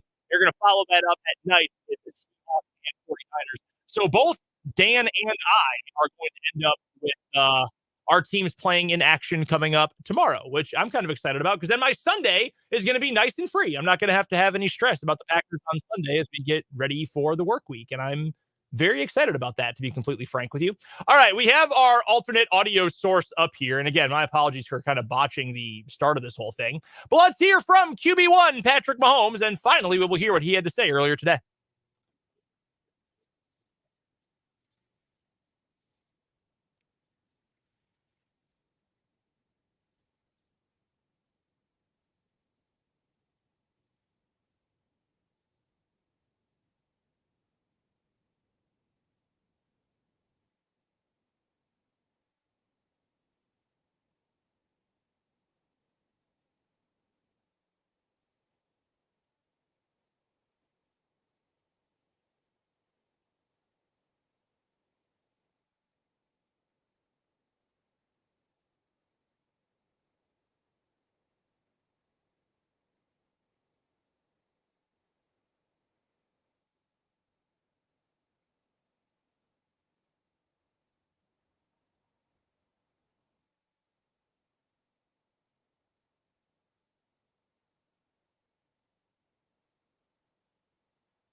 That is Patrick Mahomes. We'll have to cut Pat's comments a little bit short because we do have to get to a quick commercial break. But on the other side of this timeout, we will hear from the voice of the Kansas City Chiefs, Mitch Holthus. That's next on 580 Sports Talk.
Back on 580 Sports Talk, Brendan Dzwierzynski here with you on this Wednesday afternoon. Final day of 580 Sports Talk before the Thanksgiving holiday and a couple of days off for the crew. And very kindly joining us, and one day earlier than normal, is the voice of the Kansas City Chiefs, Mitch Holthus, joining us here on the Fleming Place Wine and Spirits Hotline, brought to you by both Hy-Vee and Azura Credit Union. It'll be Chiefs versus Raiders coming up on Sunday. But Mitch, before we get there, first of all, thank you so much for joining us, and a very happy Thanksgiving to you and yours. Yeah, same to you guys and to all of the folks listening. I know this is a big travel day, and a lot of folks listen to you while they're driving. So happy Thanksgiving to all of the Chiefs Kingdom, and especially friends and family. What's the spread going to look like at the Holthus household coming up tomorrow? Good idea. My brother's going to be hosting, so we're just going to be, and I've got to work in the morning, but if we get over there, it's going to be, we're contributing, I think, like a veggie tray, and maybe some dessert, but they're going to have my brother, who a longtime school psych at Perry LeCompton, and then he's in the Shawnee Mission District, and now he runs Fat Brain Toys on 135th Street in Overland Park, which, by the way, is a phenomenal place to do Christmas shopping for little ones and big ones and everybody else. But anyway, yeah, we're headed to his house. Oh, how exciting. Well, very happy Thanksgiving to you and yours, Mitch. Hope everyone has a fun time coming up tomorrow. Let's get to the football here, and we'll look ahead to Raiders week in just a moment. But I do want to just put a bow on the game from Monday night. And, I mean, it really tells you that this is a game of inches. This was a great example of that, right? That, one different play going in the other direction. MVS holds on to that one deep ball. Devontae Smith doesn't hold on to that one Eagles deep ball. We're talking about a great Chiefs win over maybe the best team in the NFC. When you look back on that game, and I know there's a lot of things that fans and media members have pointed to as, if this had changed, is there anything that really stands out to you as a flashpoint from that game of why things maybe didn't quite go the Chiefs' way? Well, and it's in the second half is when it didn't go their way. The Chiefs were dominant in the first half. Jalen Hurts had 5 completions and was sacked 5 times. And A.J. Brown had 1 catch for 8 yards in the game. I mean, if I'd have told you that last Thursday night, you're going, oh my gosh, the Chiefs are going to blow them out. And the Chiefs were on the verge of blowing them out. 17-7 at half, and you force a 3-and-out on the Eagles' first possession of the third quarter. And then it went off the rails. And that's where I'll get to in a second, is kind of one of my nuggets of the night is with the Raiders coming up, there's no more black hole in Vegas, but it's kind of been the Chiefs' black hole over the last 5 weeks. And I'll get to that in a second, but that's where things went awry, was the chance to blow them out and for sure knock them out, and didn't do it. And you just leave a good team hanging around, then stuff's going to happen like what happened. But 2 red zone turnovers were nasty. The drop by MVS, certainly there. But it's more of what I saw that is a 5-week continuum here that made me go back and do some studying when I could not sleep Monday night, too wound up. But Chiefs let one off the hook because they had them beaten and a chance to clobber them and let them go. We've all heard the stats by this point about how much the Chiefs have struggled to score in second halves, especially recently. I believe it's 3 straight games in which the Chiefs don't have a second half point. And today, we actually heard this just before we got you on the phone, Mitch. We heard from Patrick Mahomes saying, hey, look, we got to get back to basics offensively. We have to get back to some of the fundamental things if we want to get back to where we want to be with our offense in the second half. What does that look like for this team when you talk about getting to the fundamentals, to the basics, to try to develop some of that momentum after halftime? What do you think that means to QB1 in this offense? Let me give you the nugget, the first nugget of the night. There's a couple I want to give you, but the first nugget of the night is actually just microing down even further, because it's been an off-quoted stat in recent days or since the game Monday night that the Chiefs haven't scored in the second half for 3 straight weeks. Now, it's also been quoted a 5.3-point average in the second half. What hasn't been quoted is that's the worst since the 2013 Buccaneers. So it's just bizarre. It's very crazy, but it's really the first and second possessions of the third quarter. You can really, I remember the flood of 93. We saw the flood of the Missouri River Valley north of Topeka on the way up, to Nebraska. We saw that in 2011. When water has that big a flood, it goes to the same spot, which meant it goes to the same spot it was like 300 years ago. We saw that with the big floods of 93. Now, what's going on here is the water is going to the same spot, and it is the first and second possessions of the third quarter. In the last 5 games, 2, 4, 6, 8, 9. There's only 1 possession in the third quarter of the game at Denver. But let's go back to front, and that is the Philadelphia game. 3-and-out. You got him. You're up 17-7. You're completely controlling A.J. Brown and Jalen Hurts. You've got them bottled up like they've not been bottled up in years. And yet there's a holding penalty after a 15-yard run. That stood, but on the next series, the Chiefs try to run a toss to their boundary, and they call a hold. Now you're behind the chains. Chiefs can't recover from it. They punt. Eagles get back into the game. The next possession, the Chiefs hold again. And it was a false start on 3rd and 2, made it 3rd and 7. They don't convert. Those 2 possessions literally changed the game. Now, let's take the week before. First possession of the third quarter in the game at Miami. Chiefs are up 21-0. They've shut down Tyreek Hill. They've shut out the Dolphins. What? Dolphins get the ball to start the second half. 3 and out. Dolphins have to punt. Got a chance to completely blow them out. What happens? First possession of the third quarter, there's a hold. They get behind the chains. They can't overcome it. They have to punt. Next possession, they stop Miami. Then Miami gets a touchdown. But the next second possession, third quarter, is a holding call that results later into a sack, strip, fumble recovery, and a short field touchdown. Let's go to the Denver game. Only one third quarter possession. They get a blocked field goal. They have a chance to take the lead in a game where they've been dominated and change the psyche of the game. 12 men on the field and a drop pass by Rashee Rice. That takes care of that. Charger game. They're ready to blow them out of the water. What happens? Blake Bell fumble at the 19 on the first possession of the third quarter. Second possession of the third quarter, false start behind the chains. Denver at home could blow them out. First possession, third quarter. Oh, they get a field goal. They're pretty pristine, but no touchdown. And in the third quarter, second possession is a sack that ruined the drive. Now, we can sit here and talk all we want, and here's the other not-so-good nugget that I'm going to give you. Patrick Mahomes is the first quarterback in NFL history to have won multiple-time NFL MVPs that had his team shut out in the second half 3 straight times in which he's played. Never happened in NFL history. But it goes to the low water park, and I'm sorry, that is the low water part, I should say, and that is the first and second possessions of the third quarter. Now you're saying, how do you fix it? You treat that like the last 2 minutes of the game in this contest against the Raiders.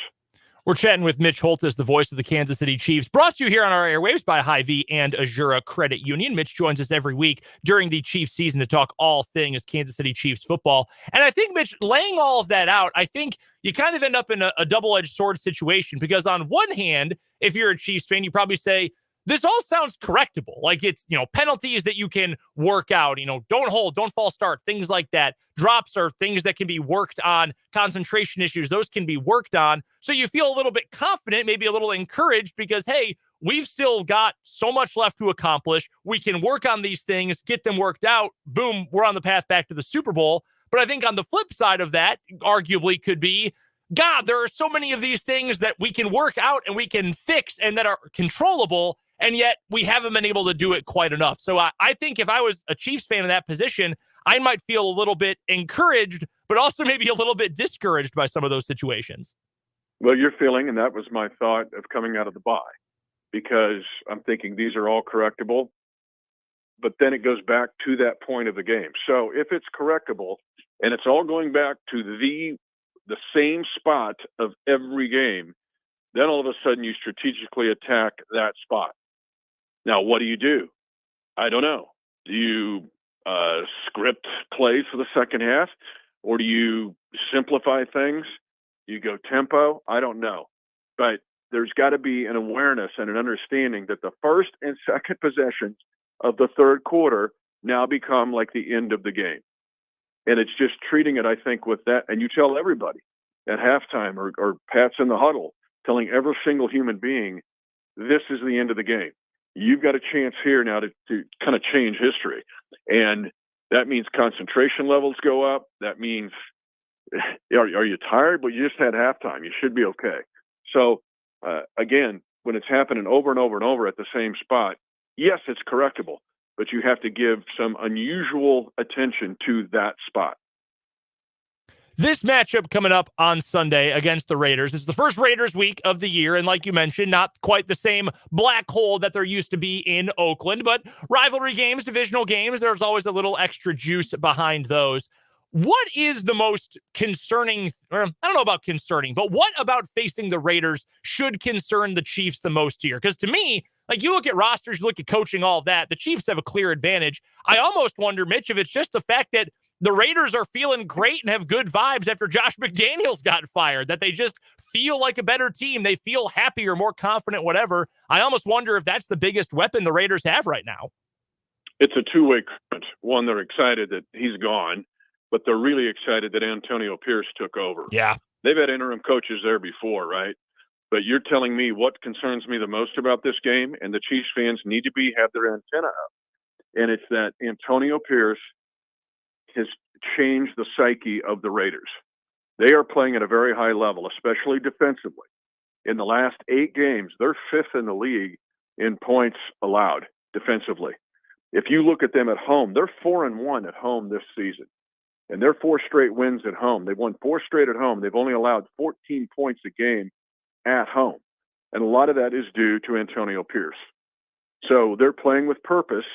We know about Max Crosby, who's got maybe the most relentless motor in the league, but their linebackers are playing at a high level. Robert Spillane's playing great, leads NFL linebackers with 3 picks. Divine Diablo is playing the best football of his career. They can cover. They can cover that 7 to 15-yard range that I talked about last week. And their DBs, they're kind of feisty and nasty. Marcus Peters is back there waiting to undercut some throw and pick it off. So to me, the biggest concern is what Antonio Pierce has done, especially with their defense, to change the complete psyche of the Raider team. This Chiefs secondary has just been unbelievable this season. I know the entire defense has been. The linebackers have been great. The defensive front has been stellar as well. But when you look at this secondary and the safeties have played real well, I think Justin Reed has had a very under-the-radar productive season. But it starts with the corners, right? And that's the sexy position on the defense because they get the interceptions and the pass breakups, and they're on TV a lot. And the Chiefs corners have lived up to the billing all year, with L'Jarius Sneed having an all-pro caliber season. And then on the other side, Trent McDuffie is also having an all-pro caliber season. What do you make of the matchup between those two and the top 2 targets for the Raiders in Devontae Adams and Jacoby Myers? And I'll throw in some of the other targets for the Raiders. And a guy that kind of concerns me that's a little bit under the radar is Trey Tucker, the rookie out of Cincinnati. He runs a 4.4. He can get behind you. And also has to be dealt with here. And their tight end, the young guy at Notre Dame, Mayer, he's got to be kind of handled too. But here's another nugget for you. I don't think fans or the NFL Network or anybody's talked about the fact the Chiefs have played the number 1, the number 2, the number 4, and the number 5 top receivers in the National Football League in their first, 10 weeks. Wow. 1, 2, 4, and 5. And they've either mitigated or neutralized or shut down everyone. And that's not counting Justin Jefferson, who's not in that group. After he got hurt, he fell out statistically. I mean, you think about it, Tyreek Hill, A.J. Brown, Keenan Allen, right down the line, and the Chiefs have taken care of these guys. Now, Devontae Adams, we know what he can do. And he got the 46-yarder last week against the Dolphins from Aiden O'Connell. And you mentioned Jacoby Myers, and I'll throw in there the Tucker kid. So there's enough here to worry about. But this secondary, this whole defense, and you know where they're really, really good? I've never seen a team defend the bubble or tunnel screen as well as the Chiefs. Everybody keeps trying to run that about 5 or 6 times a game, and the Chiefs just keep blowing it up. One is the physical nature of the corners. They'll play them like linebackers. And then 2, the speed of the linebackers to get out there and fill. If you're a high school or college football coach or a youth coach, or you like to study football and you're like, man, how do I defend the tunnel screen?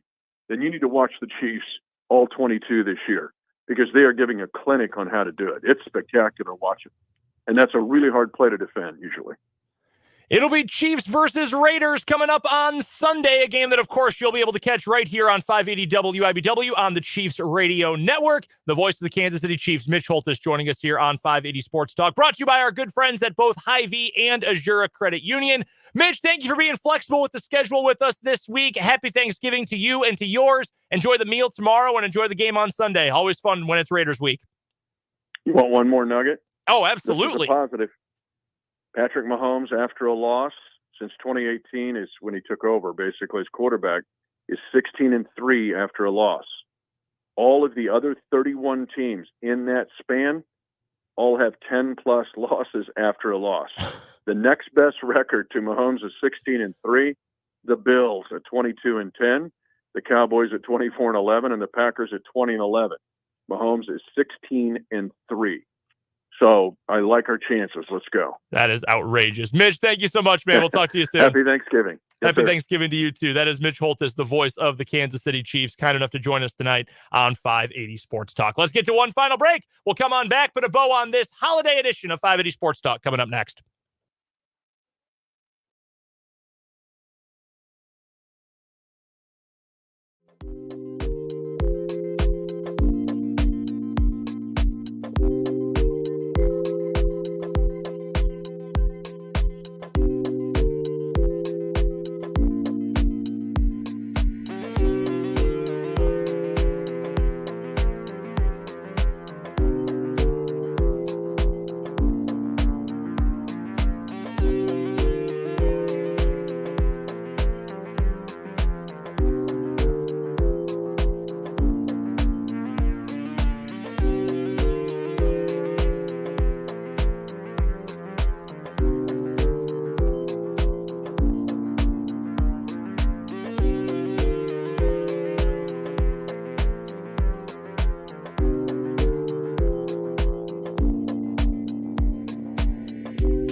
Wrapping up 580 Sports Talk on this Wednesday afternoon. We are off tomorrow. We are off on Friday. We will not be back until next Monday here on 580 Sports Talk, so enjoy your Thanksgiving weekend. As I mentioned earlier, we are planning, for the time being, to be covering the 8-player Division I state championship football game coming up Saturday morning, 11 o'clock kickoff from Newton, Linden versus Wichita County from Leota. Yours truly will be on the call of that one. It is pending the Kansas State women's basketball schedule, but should the Cats win on Friday, we'll be good to go for state championship football on Saturday morning. My final word for today comes in 2 parts. Number 1, KU needed a win today. Jayhawks had to get that one done. Glad that they did. Good showing against Tennessee. Still can't shoot the 3, still turning it over way too often, but a good win for KU against the Volunteers. And finally, a very happy Thanksgiving to you and to yours. Thank you guys for hanging out with me today, and I speak for myself,